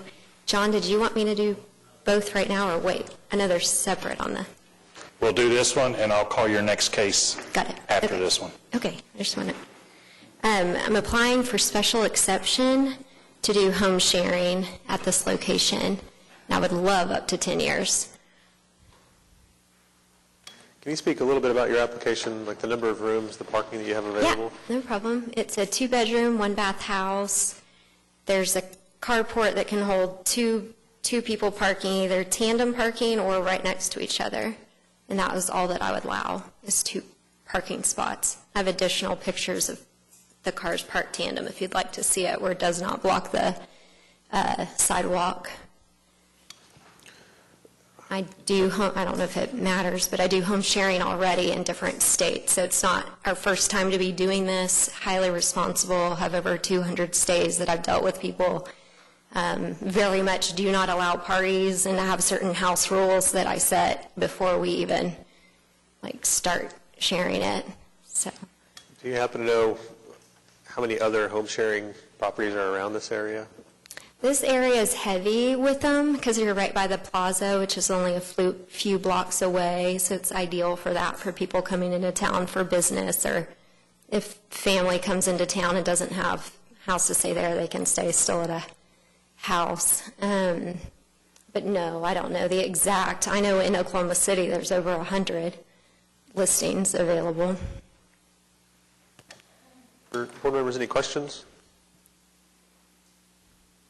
So will you be managing this Yes, one? yeah, I personally host it. Yeah. I can tell you my personal address if that helps. So you have 2 currently that you're applying for? Yes, ma'am. Okay, and that's all you've applied for? Yes. Okay, do you see any in the future that you're thinking to apply for, or under works or anything like that in the area? Not in the works right now, it's just these 2 because they're unique in how they sit on the same lot. Was anyone hoping to speak on this matter? Board members, any questions or a motion?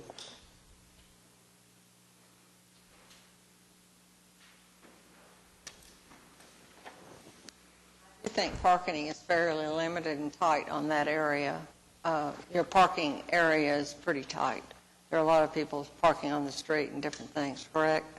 In that neighborhood? In that neighborhood, right. Yes, ma'am. This is a huge driveway, though. But this would not, we would not be parking on the street. Okay, so... Here, if you want me to show the tandem so ones. they could get 4. Okay, so there's no problem. Yeah, there's... Just to let everybody know that the property line goes right down the middle of that storage building, basically. So half of the parking goes to a different case that she has.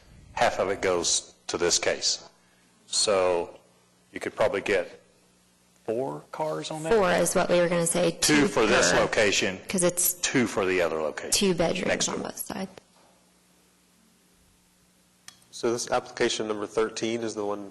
Yes. Oh, okay.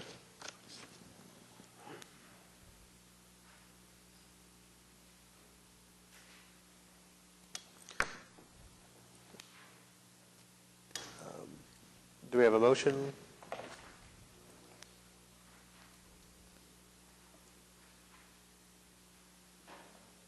I'll make a motion. Make a motion to approve special exception for case number 14644 for a period of 5 years. Second.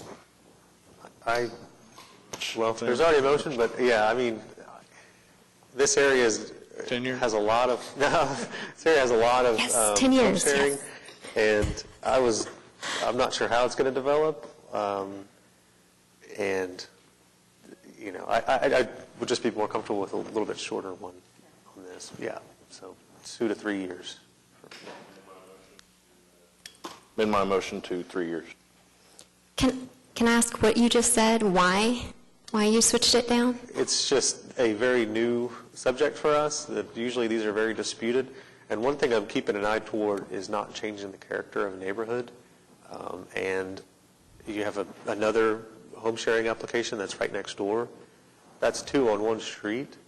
And if we start getting more of these, the chances that we'll approve those goes down. And so I'm just really hesitant to grant some of these long-term special exceptions. I'm only one member of the board, but Can I just say, though, with home sharing, we're elevating the property and remodeling it, so it is elevating the area and promoting, actually, Oklahoma City and the community. I will say that, but it does help that whole district do better. And anyways, it's a cool area of town.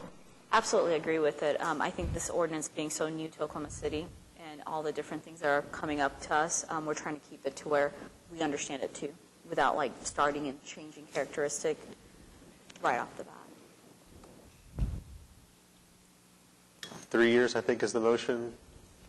And, sure. And has that been seconded? Second again. Okay. Got a motion and a second to approve case number 14644 for a period of 3 years for the reason that it meets the statutory conditions for a special exception. Cast your votes, please. And it's approved. Just stay right there. Okay. Just let everybody know we're going to skip to item 13 to be the same applicant. Item 13, case number 14660, application for special exception to allow lodging accommodations home sharing in the R1 Single Family Residential District located at 1700 Northwest 21st Street. Do you need further? Okay. I'm Danielle Kaserman, and this is for 1700 Northwest 21st Street. To apply for a special exception, again for 10 years, for home sharing, to allow home sharing at this property. How many rooms in this one, and then 2 bedroom, 1 bath. and then it shares parking with your prior Yes, application? sir. Mm-hmm. So we would do 2 on the one closest to 21st and 2 on the one closest to Blackwelder, which is the little blue house. 2 parking, sorry. Should have said that. 2 cars. Board members, any questions? I don't have any. I think we ought to treat them the same in the same neighborhood. I think those are darling houses, really. I looked around, and that's a lovely little neighborhood. I like it. It really is. Little It's really bungalow-looking houses, and y'all have kept it up. So I think if there are no objections or protests, we stay with the same 3 years, right? Sounds like a motion. Do we have a second? Second. Motion grants special exception, meeting requisites for 3 years. Thank you. Okay. I have a motion and a second to approve case number 14660 for the reason that it meets the statutory conditions for a special exception for a period of 3 years. Cast your votes, please. And it's approved. All right. Thank you very much. We have item number 9, case number 14651, application to allow lodging accommodations home sharing in the R2 two-family residential district located at 917 Periwinkle Drive. Hello, my name is Jonathan Morales. The address is 917 Periwinkle Drive. It's a two-bedroom house. I am accommodating 6 people with a pull-out couch. There's a garage parking and parking behind the garage. There's also a space adjacent to the parking behind the garage where a third small car can fit comfortably. I have neighbor support. I have support of the POA. And this is in an area where very few home sharing properties are. I believe I found a niche that needed, I found a place where I believe there's some demand. And I have no intention of opening any others beyond this one. I would ask for the 10 years if you guys would grant it. Board members, any questions?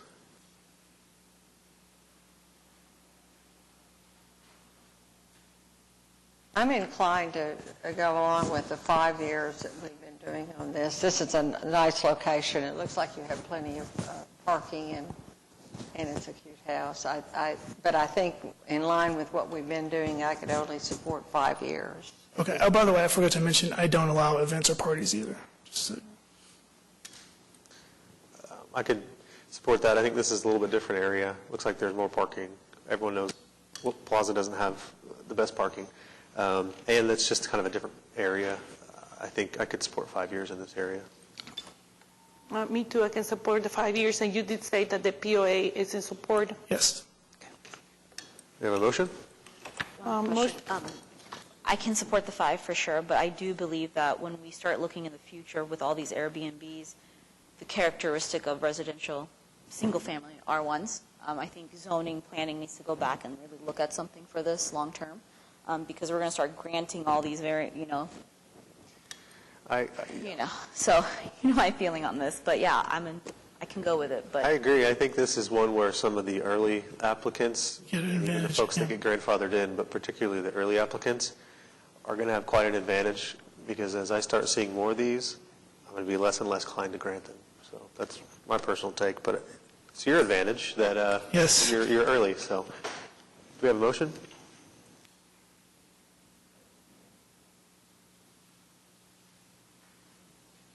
I move the approval for a period of 5 years, is meeting the special exceptions. Second. Got a motion and a second to approve case number 14651 for the reason that it meets the statutory conditions for a special exception. Cast your votes, please. And it's approved. Thank you. Item number 10, case number 14653, application to allow lodging accommodations home sharing in the R2 Single Family Residential District located at 3021 Southwest 124th Street. Hi, my name is Cherie Whitna, and I'm with Tricord Investments. We have corporate housing, so this is a little bit different. It's not an Airbnb. We originally have duplexes that we rented on single family, duplexes on the regular, just regular renting for a year. We've since switched that. With those, there were more vehicles and things like that in the neighborhood. You'd have teenagers, and right now with doing corporate, you all have also given us a special exception before on another unit on this same street, and we've had really good results with it. Most of the times we only have one person in, even though it's a 3-bedroom, 2-bath, 2-car. But we've had, the most that we've really had so far is 2 cars at a time. So they usually park in the garage. They have automatic garage door openers, and they park inside. People on the street love it because it has been so much less traffic than what we even had when we did single family or longer term, because these are corporate listings. These are from companies, or there are students going through the classes. Those are they're corporate, so they're not really even. There's no real activity. They don't have parties. There's none of that. It's been very good for us. So we're asking for a 10-year special exception. You have case number 10, 11, and 12, is that right. correct? Mm-hmm. Okay. What's the apologize for getting you out of order, but on application number 11 here for 3011 LLC, so 3011 Southwest 124th Street, this is a duplex. Is that 3013? Yes, you previously gave us a special exception for 3009, which is on one side. Okay. And then this is the other side of that same duplex, so it would be all one unit. Okay. And then, or two separate addresses, but, and then you skip skip one, and then it goes over to 3021 and 3023, which is another joined duplex. Okay. Board members, any questions? I know one concern I have is really probably with the next application, although I'm not really sure how I want to deal with this. But this is a case where I think we are changing the character of a neighborhood, and this is becoming a street of home sharing rentals and not a neighborhood. My interpretation of what the city council was trying to enact was that these home sharing special exceptions would be rare, and you would have neighborhoods with kind of the rare occasion, hence the name of special exception. You'd have an exception to the rule that you have a neighborhood, and then there's an exception for home sharing. So I cannot support all three of these. I don't know where I stand on the other ones, but I can't support all three of these. Can I say something about that, just to reiterate? The neighbors that are all on the other side are single-family homes, and I've had these units for years, since the 80s. And like I said, they have had, we've had all different kinds of renters in there. And if you interviewed every single person on the other side of the street, they would be so happy about this. And I'll tell you why. No, I've already talked to them because I want to make sure they're all on the same page. But they are very happy about it because it's been lower traffic. It's been, we've put furnishing in, so we've totally upgraded everything because it's our furnishings. So we went in there and we did decorating differently. You know, it had carpet before. We went all tile. Different things that may or may not make a difference to you, but you get a whole different. We're advertising to the corporate, to companies. So there is really no traffic. It's just coming in for the schooling, or it's a lot less. And I'm sure the neighbors are, I don't know, but, in certain circumstances, I'm sure the neighbors are happy about this change on this street, but we have to kind of take a step back because we do see these applications all the time. And I just don't think what the city council intended here was, I think what was intended was to have a family moving in there or some kind of long-term rental where they're there for a year or 5 years and not a couple of weeks at most. And so that's why I'm hesitant. I can't support all three, but I'm only one member of the board. That's kind of what I was speaking on with the previous cases was we're changing the character of the zoning and the definition of the zoning of R2. There's R1, R2. There's so many different types of zonings. This would then just be a zoning application, I would assume. I have no idea how that works. And that would then change and allow for just this, to change all of them too. Because there's a reason for permitted uses, and this use is, we're trying to figure out this use and where it all fits in. I'd just like to say I don't know that the legislation gives us the guidance on that issue, and I would defer to the municipal counselor's office to make any comment about if we can sit there and look at 5 in a row on that street or 2 streets down, up and down, and decide that we have questions about being able to do all of them, since I think they meet the requirements and they satisfy the legislation. I'd say it's in term a number of years of 5, and then maybe step back a year from now and relook what we do. But I'd ask for the municipal counselor to comment. It's within the board's discretion to look at the standards for special exception approval and decide where that kind of line is of changing the character of the neighborhood and what may or may not be appropriate on a given street or a block. So if the board were to want to limit it or to deny and to suggest rezoning, or to limit it for a term of years, that's all within the board's discretion to do, or to put additional conditions on. I would ask that you, if you could, give me a chance to prove that it is in better that I'm not at saying least it's 4 or not better. 5. Well, I mean, we're all in it for trying to make the neighborhoods better, I would think, right? I mean, No, that's not, I mean, I'm saying that this could literally change the character of that street and maybe the entire neighborhood. And, I'm cognizant of the statutory requirements and what the code requires us to find. And the first 2 points say, the proposed use shall be in harmony with the policies of the adopted comprehensive plan, and the proposed use shall be in harmony with the general purpose and intent of the applicable zoning district regulations. And well, that's where I they've think always been we don't hit. duplexes, and they've always been rented. In the past, I could rent them for 3 months or it doesn't really, but it's always been a year before. However, I can still do that. It's just, I guess, by the week would be different, which we don't even do at this point, really. Less than 30 days, but yeah.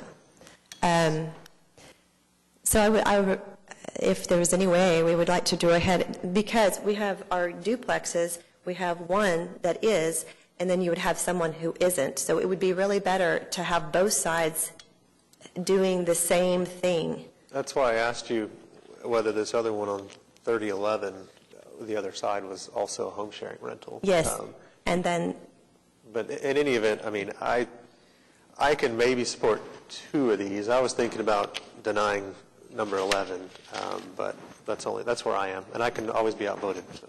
Is that because that's that unit? Because you digested it, so that becomes that one unit. Right now, it doesn't particularly matter because I thought maybe they had long-term renters in there, but that's also home sharing. So right now, it would be, one of them would be denied one way or the other is what I would support. If you could keep 3021 and 3023 together, that would be...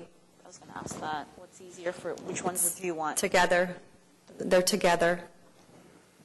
I mean, it would be side by side. And 30... You mean application 10 and 12? I'm sorry, I'm talking about addresses, yeah. Application 12, number 12 and number 10. Yeah, that's what I had in mind.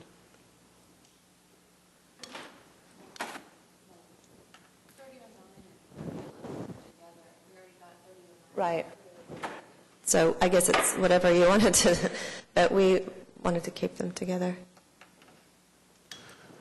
Well, for application on case number 10, I can't make a motion, so I'm kind of I can support 10 and 12, and I was thinking about denying 11, but that's where I am, and I'm only one voice. And I'm on the opposite. I think the other side of 11 has already been approved. That will just give one building of being, home rental, home sharing, instead of 1.5. Yeah, 10 and 12 would give her one full building as well. So.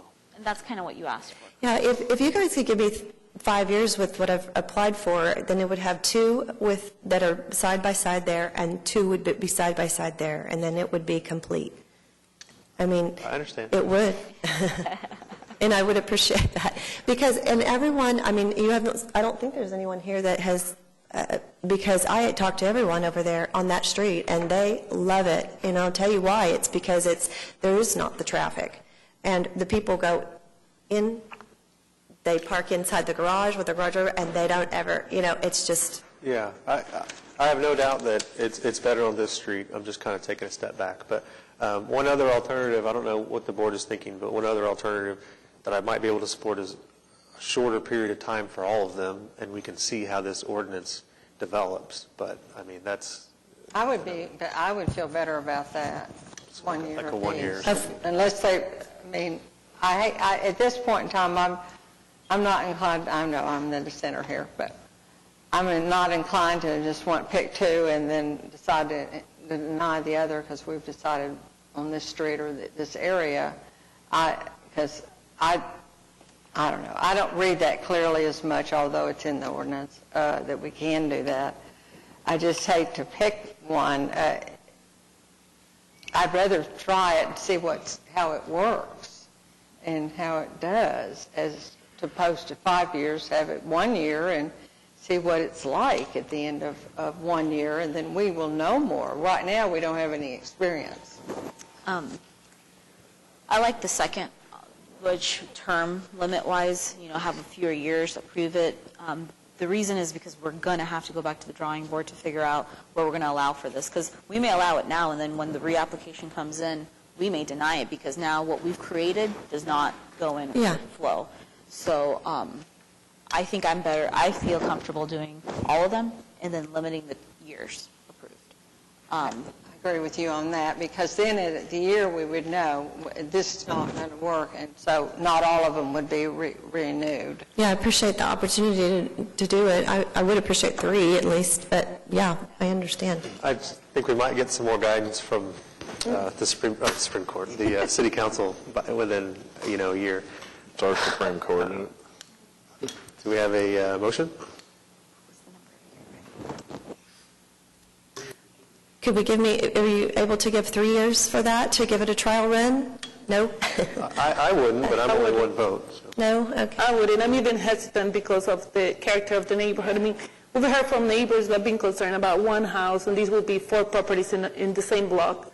And I do understand Ms. Lewis' concern that we have not tried it. We really don't know. But I hope in less than 1 year we have some guidance, because we're in a difficult position. You don't have anyone here protesting, but there could have been some people here today in this case. Do you think that after a year, though, that you all, if everything's gone well, are we able to come back in and do a 5 years from there? Is that what, or possibly a 10-year at that point if everyone's happy? I mean, we would hope so, but we have no idea. I think we'll get more guidance within a year, yeah. And it could entirely be possible that we could grant these for a much longer period of time. It's just it's uncharted territory, unfortunately, for new applicants. I know there's a lot of neighborhoods that are kind of controversial, but it seems like everyone's really happy over there. So what would it take, though, to get it approved next time? Is it letters from the people, or if they don't have time to show, or? Anything. Because they are happy. The more information we have, the better. Okay. So like emails or something to you? Yeah, sure. Okay. I'll just ask everyone to, if you're really in favor, to email, and then next time when it comes up, then you all will have everyone's opinion. Just like this time. Seems like no protests. Yeah. You didn't have protests, but yes, in every case that we have, we get a packet with any letters or emails that have been received. So that'll give us a little bit more information. Okay. I'm glad to do that. Do we have a motion, number 10? Motion to approve case number 14653 for 1 year. Second.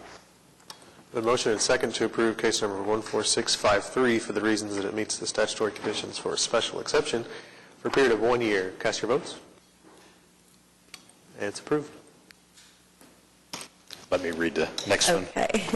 Item number 11, case number 14654, application for special exception to allow lodging accommodations home sharing in the R2 two-family residential district located at 3011 Southwest 124th Street. Do you mind if we just incorporate our comments from the prior case into this one? Sure. Yeah. Board members, any questions Or you could unique to this one? Was anyone signed up to speak on this? 4 years. Have a motion? I move case number 14654 for special exception be approved for the requisites having been met and satisfied for a period of 1 year. Second. We have a motion and a second to approve case number 14654 for the reason it meets the statutory conditions for a special exception for a period of 1 year. Cast your votes, please. And that one's approved.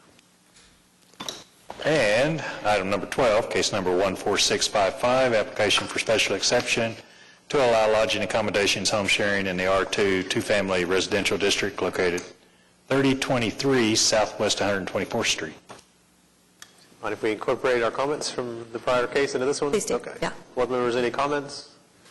Does anyone like to speak on this case? Have a motion? I move the approval of the application for special exception in case number 14655 for a period of 1 year, and that the special exception requisites have been met. Second. I have a motion and a second to approve case number 14655 for the reason that it meets the statutory condition for a special exception for a period of 1 year. Cast your votes, please. And it's approved. Thank you. I think, can we take about 3-minute recess? 2 minutes?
I'll give you all the advice you need.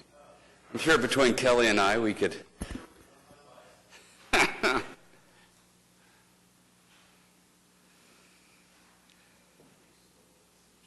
What's that? That's right. Yeah. I was an assistant municipal counselor in a past life. Back on the record after a short break. I think we're ready to hear the next case. Item number 14, case number 14616, appeal of the decision of Historic Preservation Commission regarding the denial of HPCA-18-00205 located at 439 Northwest 19th Street. Good afternoon. David Box, 522 Colcord Drive. I'm here on behalf of Eric Flesky, who is the property owner. Also with us is Catherine Montgomery, who is the architect hired by Mr. Flesky for the application before you. As John said, this is an appeal of the HP Commission. There has been in the past a whole bunch of these. They kind of go in ebbs and flows. I'm not sure if anyone on the board currently has been a part of any of these appeals. Just your staff report lays it out, but I thought I'd reiterate. Appeals taken from the HP Commission to the Board of Adjustment are taken de novo. What that means is it is a trial anew. So you, as the Board of Adjustment, are now in a position to administer the guidelines and regulations contained within the municipal ordinance and the HP code. So what that means is the deference that you should be giving to the HP Commission is none. You are sitting as if it were the first instance. So with that said, no doubt you looked at your packet and you saw your staff report and you noticed that staff recommended denial. There is a oddity about that denial that I think it's worth starting at, and that is when Catherine Montgomery was working with staff prior to a staff report being issued, for some reason the city's email filter was diverting all of her emails to junk. And so when Katie went to make her staff report, she did not have one of the studies that you'll see in what I handed out. She didn't have all the information. When I asked her the specific question of whether or not if she had that information, her recommendation would have changed, she says that she believed it could have because of the study and the findings contained therein. It did present a unique circumstance. Catherine Montgomery is the former city employee who was the HP, and forgive me, what is your title? The former HP officer. She served in that capacity before Ms. Friddle. Ms. Montgomery was the person in charge of drafting the historical preservation guidelines. She is one of the preeminent historical architects here in Oklahoma City, and her mission is always preservation. And so we believe what we have is an application that meets the guidelines. I'm going to have Ms. Montgomery in a little bit come through and walk you through that, but just for purposes of the record, I want to walk through briefly what you have before you. Tab number 1 is a copy of the staff report, and then what you will see throughout the pages are green comments added. Those are comments added by Ms. Montgomery to the staff report. Exhibit 2, the first page of exhibit, there's only one page. Exhibit 2, you see the proposed elevation on top, and then the existing south elevation. So the purpose of this is to highlight what we believe to show that the car cover that we are proposing is minimally visible. The reason that minimally visible is important is what we are talking about, that being a carport or car cover, is permittable. It is not something that is against the guidelines. So really what we're dealing with is where is the proper location for this. We'll get into the reasons why this was the only location we felt like made sense, but I think it's important to note at the beginning this isn't whether or not the use of a carport or car cover is appropriate. Rather, it is the location. So as you turn and then you get to tab 3, what you see is a survey of the existing garage. We have some unique issues at play here, as you often do in a home of this age. The existing garage, which you see on the site plan that's on your screen right now, you see that there's an existing 2-car garage that's on Walker. That garage was facing significant structural problems in the past, and the only way to shore it up was to, in the interior, shore it up with concrete walls. And so what that has done is it has limited that what was a 2-car garage to a single-car garage. perhaps a property owner could have allowed that to fall into complete disrepair, allow it to be demolished, and they could have rebuilt a two-car garage. But in the interest of preservation, it was retained and it was shored up, but the end result was only a single car can fit in there. Now you can see you could possibly fit two cars. The only problem being you would have to have an escape hatch out your trunk because the doors wouldn't open. So again, it's a single car garage at this point. The pages that follow, the first page that follows is the site plan on your screen, and then a series of images that we'll walk through later as to the different locations that were talked about and why they don't work. Tab 4 is the email from Ms. Montgomery to Katie. Again, this is the study in the email chain that for whatever reason was discarded or put into junk and therefore was not at Ms. Frittle's disposal when she was writing her staff report and forming her analysis. I'm going to allow Ms. Montgomery to walk you through that. And then tab number 5, finally, is an aerial pulled from Google Earth showing similar conditions that exist, whether it be porte-cochees, carports, or car covers. Before I get into mine and before Ms. Montgomery gets into hers, I do want the property owner, Mr. Eric Flesky, to come and talk about his process and his analysis when he hired Ms. Montgomery for this project.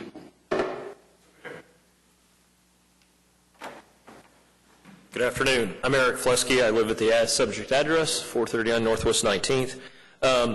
After we discovered that the garage was not functional for two cars, I went and sought out the lead expert in the community, Mrs. Montgomery, and asked her if there was a possibility of creating another place where we could cover another car, for lack of a better term. She believed there was. And one of the things that I talked to her about, as well as we talked to Katie, was that I was willing to do anything we needed to and set the standard for anything that we needed to construct. This is a unique situation. Beyond the walls, one thing David also left off was that this garage sits completely below grade. There's only 3 or 4 homes in the entire area that the entire garage is below grade. So literally the backyard is a foot above the top wall of the garage. So the ability to even adjust that garage, even with structural challenges, is almost impossible being below grade. So when we approached Ms. Montgomery, I told her that, asked her if she thought there was a good idea that we could find another place to put it. She thought there was, and we came up with this balanced option. And I'm stumbling with words, apologize, really was trying to be able, if we could get this completed, to set the standard for any exception in the neighborhood. And next I'm going to have Ms. Montgomery come and walk you through her analysis. But before I do, I want to look briefly to the guidelines. What Catherine will tell you, as the author of the guidelines, is one of the principles in the guidelines is the ability to adapt to the modern world. If you think about these homes, they're wonderful, but some of the problems that exist have to have some ability to have flexibility, or you're going to have a situation where the neighborhoods will be in the same situation they were in the late 60s that caused the ordinance to be drafted in the first place. If you don't have the ability to be adaptive to the modern world, you're going to limit the number of people that care or want to move into those. So specifically, if you look at the guidelines, and it's in the first intro paragraph, it says that the ordinance recognizes that change is important to the community's evolution and an indication of a healthy, vital neighborhood occupied by residents proud of their neighborhood and its history. Development and investment that preserve the historic character of the city's historic properties and districts while also enhancing livability are encouraged. So if you think about what the purpose of these guidelines is, it's certainly to protect and preserve, but it's also to be a document that allows for interpretation in the moment. Still, in that same paragraph, next page, it says, historic preservation in historic landmark zoned districts and properties are so designed to guide and not to prevent change. So just because something's been one way for so long, it doesn't mean that the guidelines are not set up to allow some element of change. If you turn, before Catherine gets up, one last thing. If you look at exhibit number 3, if you turn to starting at the third page, this is where we walk through the analysis of where this car cover could be. Because again, what the guidelines and what staff would tell you is, it's not that a car port or cover is not permitted, it's where is the proper location so that it is minimally visible. Well, one of the locations that was suggested as you turn was all the way to the back. Well, that creates two problems. We couldn't put it there because of the setback and utilities that exist. And then as you turn, one of the other options was right in the middle of the yard. There is a significant tree that exists in that backyard. One of the favorite features of Heritage Hills, and I say this as a resident of Heritage Hills, is all of the giant, beautiful trees. And so the idea that we would remove a giant, beautiful tree in order to have a carport that was perhaps just slightly less visible than where we propose didn't make sense. I would submit that the neighbors would probably be more upset with that fact than what you see here before you. So with that, I'm going to turn it over to Ms. Montgomery, and then I'll be back up when she is done, unless there's any questions at this point for me.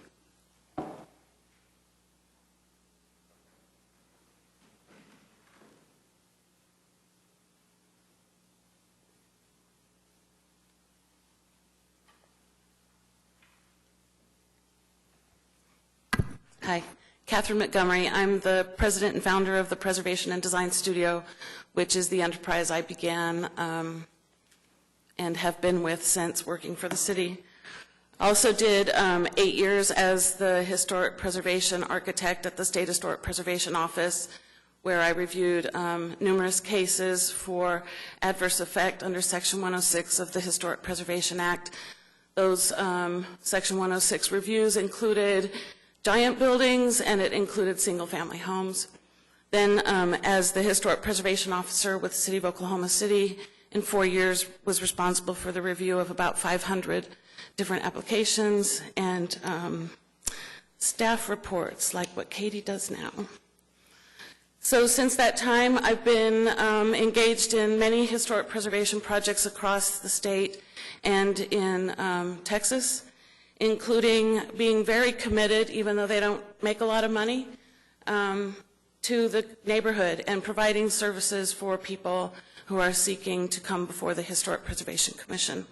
This is the only case that we've had in the 10 years that I've been out on my own that has come before this body. So I'm going to take a few minutes to go through what I think is an important analysis. We do this sometimes when things advance to maybe the third meeting of the Historic Preservation Commission. In this particular case, we thought it was important to address each guideline for each section that had been cited in the staff report. I like to use green because to me green is go.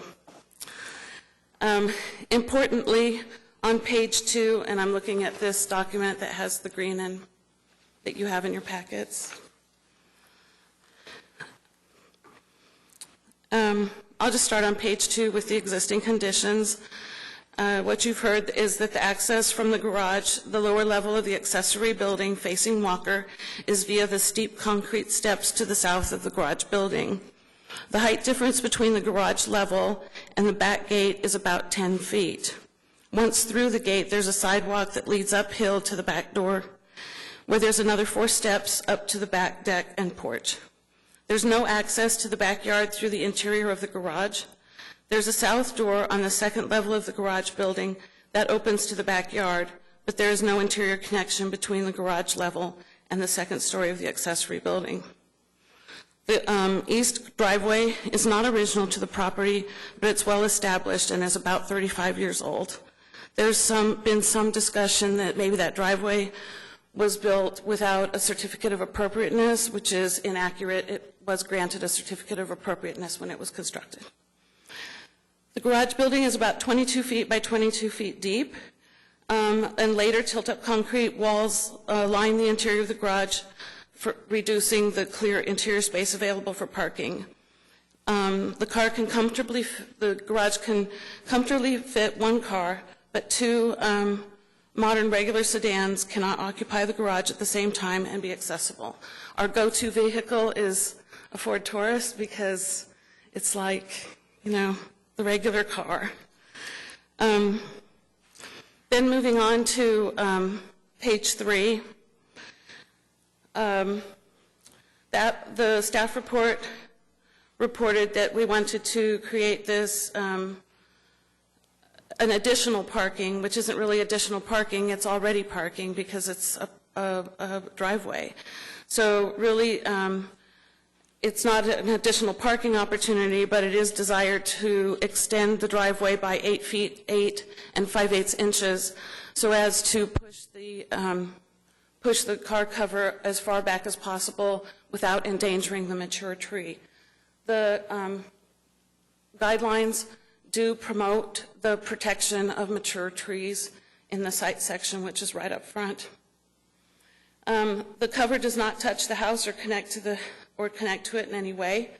We previously, our first rendition did include a walkway that went from the car cover to the back deck. We subsequently revised that based on some of the comments that we received from the commission. In addition to removing that covered walkway, we also lowered the roof height. The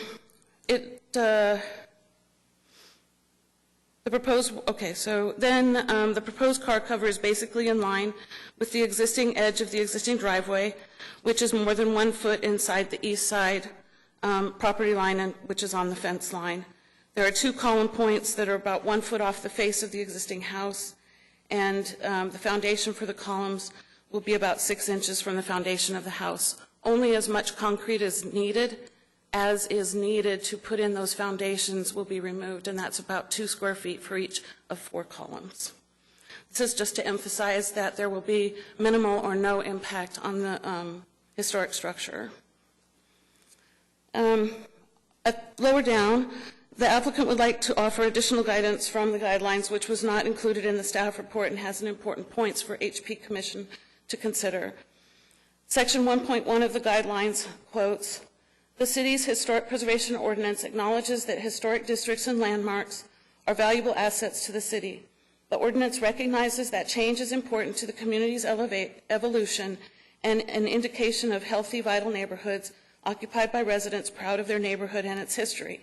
Development and investment that preserve the historic character of Oklahoma City's historic properties and districts while also enhancing livability are encouraged." The whole purpose of this car cover is to enhance livability of the current structure. Section 1.2 quotes, "Historic preservation and historic landmark zone districts and properties are so designated to guide, but not to prevent change." Further, the municipal code establishes a process that ensures changes to HP or HL zone properties are consistent with the spirit and character of the historic district and the individual properties while meeting owners' and residents' contemporary needs. Section 2.2, I'll have to interject here just a second. Yes. This was all in our packet that we received. Yes. We've read all of this. And so if you could give us kind of a summary of your point. I mean, we have a number of people signed up to speak. Okay. And I know a couple of board members have to leave at a certain time, and which means we'd have to continue this application. So I'd like to squeeze it in today if we could. Very if you good. could give us kind of an overview. I think the underlined portion that you just read, sections 1.1 and 1.2, would be a pretty good summary of your overall point. But if you had another summary, we'd welcome that. The main thing that I want to bring your attention to is that through that summary, there are obviously standards and guidelines that are permissive and standards and guidelines that are restrictive. And that's what our analysis attempts to do, is to make sure that there aren't any of those directive standards that our proposal is going against. And indeed, the areas that have been cited as perhaps not supported by the guidelines are prescriptive and not directive. So there is an opportunity to make a decision other than what the guideline proposes. Additionally, for the, I think it bears stating that the survey I did of the neighborhood to indicate that there were unique circumstances for this particular property to encourage the construction of the car cover was that in the Heritage Hills District, there are 353 properties, 106 to about 110 opportunities for side driveways and garages. So about 1/3 of the properties actually have an opportunity for a side approach, similar to this one. Of those, only 71 have driveways that are side driveways. And of those, only 3 have very short driveways with garages that are significantly lower than the primary residence. One of these is across the street, and that house was recently granted an opportunity to have a front driveway, which would bring them in level with near level to the house. And then the other one is located a few blocks away. So as a unique circumstance, there are only 3 potential properties in Heritage Hills that would that might have reason based on this decision to have a car cover similar to what we have proposed. Any questions, board members? Let me just put on my speaker. Although it's not part of your presentation on your comments, I think perhaps it'd be nice to address the findings of the board, of the HP, and address particularly why you think your particular design is, I think, accessory as opposed to the finding by the board. Are you going to do that later, or? Yeah, I could do that. Okay, I just didn't know if you were going to get into what the findings were versus your disagreement on the interpretation of those guidelines. Yeah, and in fact, I defer to Ms. Fiddle, but when you read the staff report, I think any inclusion of the porte-cochere talk should have been deleted from the staff report, because it is not a porte-cochere, I think, by definition. So, when you look at let me get to it real quick.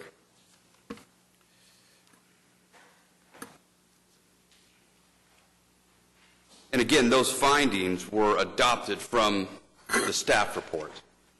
And as I'd mentioned, Ms. Friddle didn't have all of the information that Ms. Montgomery just walked through when she performed her analysis and finally came up with her staff report.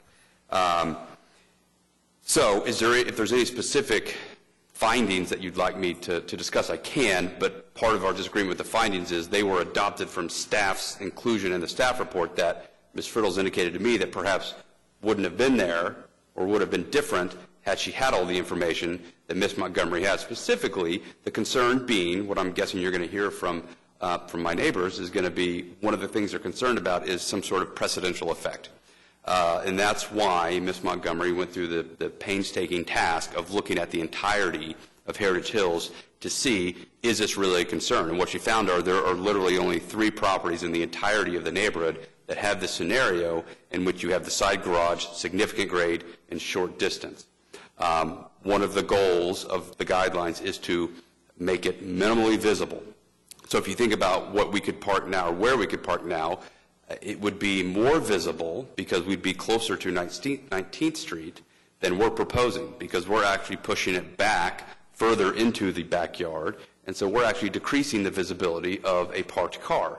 I would think that would be a positive feature for the neighbors and for the neighborhood and for the guidelines. So, but if there are specific points you'd like me to address, I'd be happy to. I just take issue with any of their inclusion because I'm not sure they would have been there if Ms. Friddle had had the opportunity to have all the information that Ms. Montgomery had.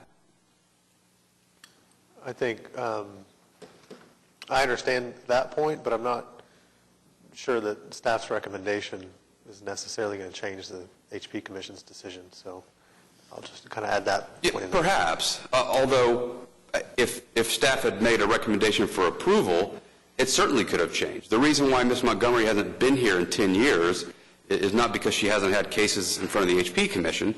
It's because she's had cases in front of the HP Commission that have been approved. Her goal as a preservation architect is to meet the guidelines that she crafted. In fact, this is the first time Ms. Montgomery and I think, have ever worked together in an HP area because we have typically been on opposite sides of each other. And so, of course, staff is in an advisory role when they're writing their staff reports, but in quasi-judicial bodies, planning commissions, design review committees, there is a lot of, I think, deference to staff, and there is a lot that goes into what staff weighs in based upon staff's specific role of detailing the analysis based upon the guidelines. So that's my only point in that. Yeah, go for it. More direct to Ms. Lewis's question, I have gone through the recommended specific findings, which were basically those that were adopted for the denial. The first one being, usually the staff language says do not support in areas of permissive language, so that the guidelines do not support the addition of a porte cochere where none existed historically. So, of course, we've made the argument that this is technically not a porte cochere because a porte cochere, by definition, attaches almost on an entire side to the building. And by saying that it does not support them, that means that there's some permissive language in there that says that they should not, but not that they are required to not. Number two, this has to do with... I'll interrupt you for just 1 second. Yeah. The email went to the junk folder, is the claim that's been made, correct? So I don't really know what happened. Maybe Katie can address that. Okay. Yeah. I don't know for sure. That's why I'm calling it. I mean, we email each other very regularly. Okay. I did not receive anything back, like, you know how emails will get bounced back, so I assumed that she had received those emails. Okay. Yeah, we had an issue with the city's IT where something about Catherine's web server that her business was using was being flagged by IT for a period of time as being spam for some reason. So we had met, we had talked, I anticipated some emails from her, and I'd received emails from her fairly recently, but then for some reason emails weren't coming through. And eventually I did send an email to say, still haven't gotten those documents from you, were you guys going to send something? And then we got it figured out. I don't remember now. I used my personal email. Yeah. At the meeting of the HP Commission, wasn't the content, maybe not the email, but the content, was that brought up to the HP Commission? So the staff report does talk about the research that they did to look at. So we had it in time to at least include that the applicant has evaluated the number of sites that had this condition and, you know, how rare it is in the neighborhood. Staff didn't have time. Normally when we get research like that from an applicant where they've surveyed an entire district and done some calculations, we like to at least spot check to see with something like a porte cochere, are they only including historic porte cocheres, or are they including other things that maybe were not there originally and were built without a CA, that kind of thing. Staff did not have time prior to the meeting to do that evaluation so that we could affirmatively say, yes, we've looked through all of this documentation, we agree with their assessment on all of this, this is truly a unique circumstance. I'll take the temperature of the board, but my understanding of our bylaws is that if there's information the HP Commission did not have, our directive is not to affirm or deny the application, but to remand the application so that it can be deliberated on properly by the HP Commission. Further, I think that will prevent an appeal or at least limit the municipal councilor's job on a potential appeal on the basis that the HP Commission didn't have all the evidence, and then therefore the Board of Adjustment's decision isn't valid. And so my inclination at this point is to remand so that this can be fully adjudicated by the HP Commission. But I'm only one member of the board, so. I would like to comment. I did listen to all of it, the hearing, and I believe most of what you're arguing in the green highlighted area was presented at the commission below. I remember all that argument about accessory versus porte cochere. I remember the trees, the discussion of the trees. There was a finding dealing with drainage. I may have lost track of that issue, but there was the placement of the water and the drainage. I thought their findings had that, and I thought you presented everything that you're presenting in the highlighted green area, except the document itself didn't make it to the meeting. Is that correct?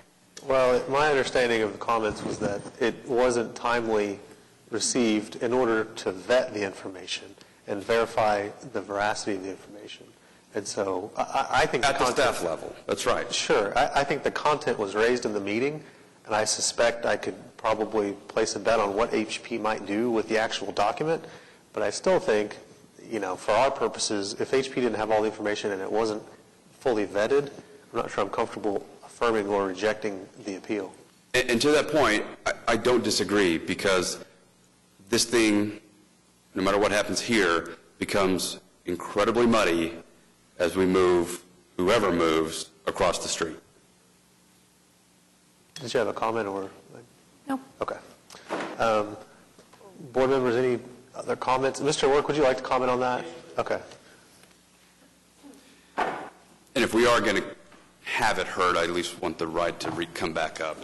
I only want to hear from Mr. Work on this particular issue, and I think he's going to speak on this issue. He stood up as soon as I started raising it. So. Thank you, Mr. Chairman. My name is Kelly Work, for the record, and I am an attorney here representing Historical Preservation, Inc., which is the homeowners association for the Heritage Hills neighborhood, and we are opposing the appeal and the application. And with respect to the issue that has been raised by the applicant here today, I was not in attendance at the HP Commission hearing, but I have had the opportunity to review the recording of those meetings. And it's my understanding that this information that relates to the study that Ms. Montgomery prepared was fully presented to the HP Commission at the hearing. And I'm not sure, Ms. Friddle has not made a comment about it. Mr. Box has suggested that Ms. Friddle that the staff would be making a different recommendation today based on this study. I frankly doubt that, and maybe that question needs to be put to Ms. Friddle, but the information was clearly presented to the HP Commission, and I think they're going to ask the question, if it's remanded back to them, why is this coming back to us? I understand, and I agree with you that I think the content was presented, but my hesitation is the vetting point that was raised. It wasn't vetted, and I would take that case on appeal any day. Personally, I'd feel comfortable with that case on appeal, saying we didn't have a full and adequate hearing because all the information wasn't had. If you get a conservative judge, I think they're going to be pretty sympathetic to that argument. So that's why I'd like to practice restraint on our end, so that we're not setting up some kind of appeal, so that it's fully heard at HP when it comes to us. I don't, and I'm certainly not going to put her on the spot to make a determination as to whether the staff report would change had she had this email before. I'm not going to get into that, but I'd feel more comfortable with a remand here. I agree with you on that. I would note that Mr. Work's brief was not presented below, correct? Mr. That's Work? correct, yeah. And that this is his brief on the appeal. And I believe there was a protest letter from DICA. Was it a DICA's letter? It was some letter from the neighbor.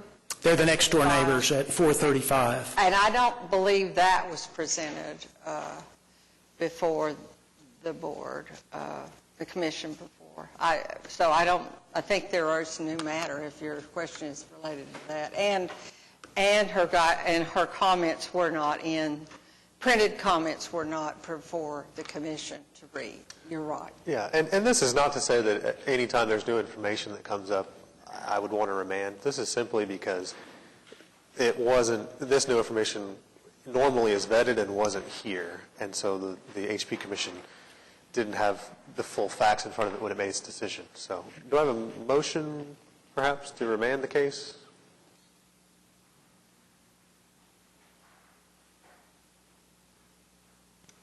I move to remand the case, the appeal, back to the Historical Preservation Commission to consider in case number, the appeal of Flesky in case number 14616 to consider all of the data and study contained in the written documents and the new matter that may be presented here before us. And since it did not make it to the commission to review other than auditory presentation, for them to review that in light of this omission from that particular meeting. Second. A motion and a second to remand case number 14616 back to HP Commission. Cast your votes, please. And the case is remanded. Might I request those booklets back to save my client the cost of printing them again?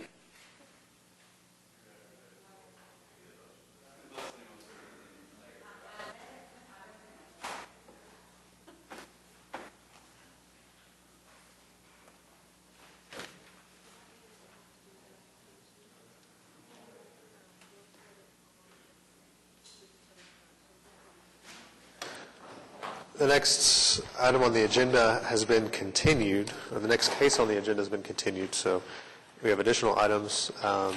We don't have any board committees that I'm aware of. Board members, any reports? I'd like to make a motion that we adjust the time on the air conditioner to not cut off so early, since we're staying here after 3 pretty regularly now. It seems to cut off about 3, and it gets... I think that might be beyond our powers. But, can I get a I do second? have one. I would really like to have the home sharing application before me, so I know they have 5 rooms and want, what they're going to present. Yeah. I think we talked That about makes it that easier last for time. me to read ahead of time and to know and to ask questions about it without having to be so cumbersome with the presentation. Just a suggestion. And also, can we get a map of all where we have everything at through GIS or whatever? That's in the works. Okay. My understanding is that's in the works. And then, John, do we have an ETA on? I'll check with them again tomorrow. That was about 2 or 3 weeks ago that I checked with Plan Review, who was saying that they should have it before long. Can you also check on there, can you have them put the current zoning overlay on it too? So they'll know, it's just a quick click for the zoning map on it too. So they'll not only dictate where it's at, but if they can just highlight our zoning on it, that it's located in. I'll check on that. Yep, See they if it should can be be able done. to. It's just a GIS layer. They just got to click it. So we've discussed, I think in the meeting that you were absent, new draft applications. And I think what was discussed was a special application for home sharing, so different applications for special exception, and then an application for a variance. And I think board members kind of proposed different things we'd like on this new application. And the thought was we'd get a draft and kind of circulate it and redline it, present it before the public in case anyone had any comment. And then that would be the new application going forward, or those would be the new applications going forward. I think what we're looking at doing, I've spoke with my supervisors, and they're looking at keeping the application with all 3, variance, special exception, and appeal, but adding a second page, mostly for the appeal portion, for these different things that you're asking for, so that they have to fill that portion out. Yeah. And there might be a few other little things we add to it, but we're not going to have an application for each one. No, that sounds good. I think there's just some information we'd like the applicant to provide to us, and so if we could circulate the new draft application, that would be good. Any other comments? No, actually, in that application will probably help because John, it'll help the next person maybe. Hey, ask these questions before it gets in front of our board. Any citizens to be heard? Other business, other than wishing a happy birthday down there? Happy early birthday. And we are adjourned.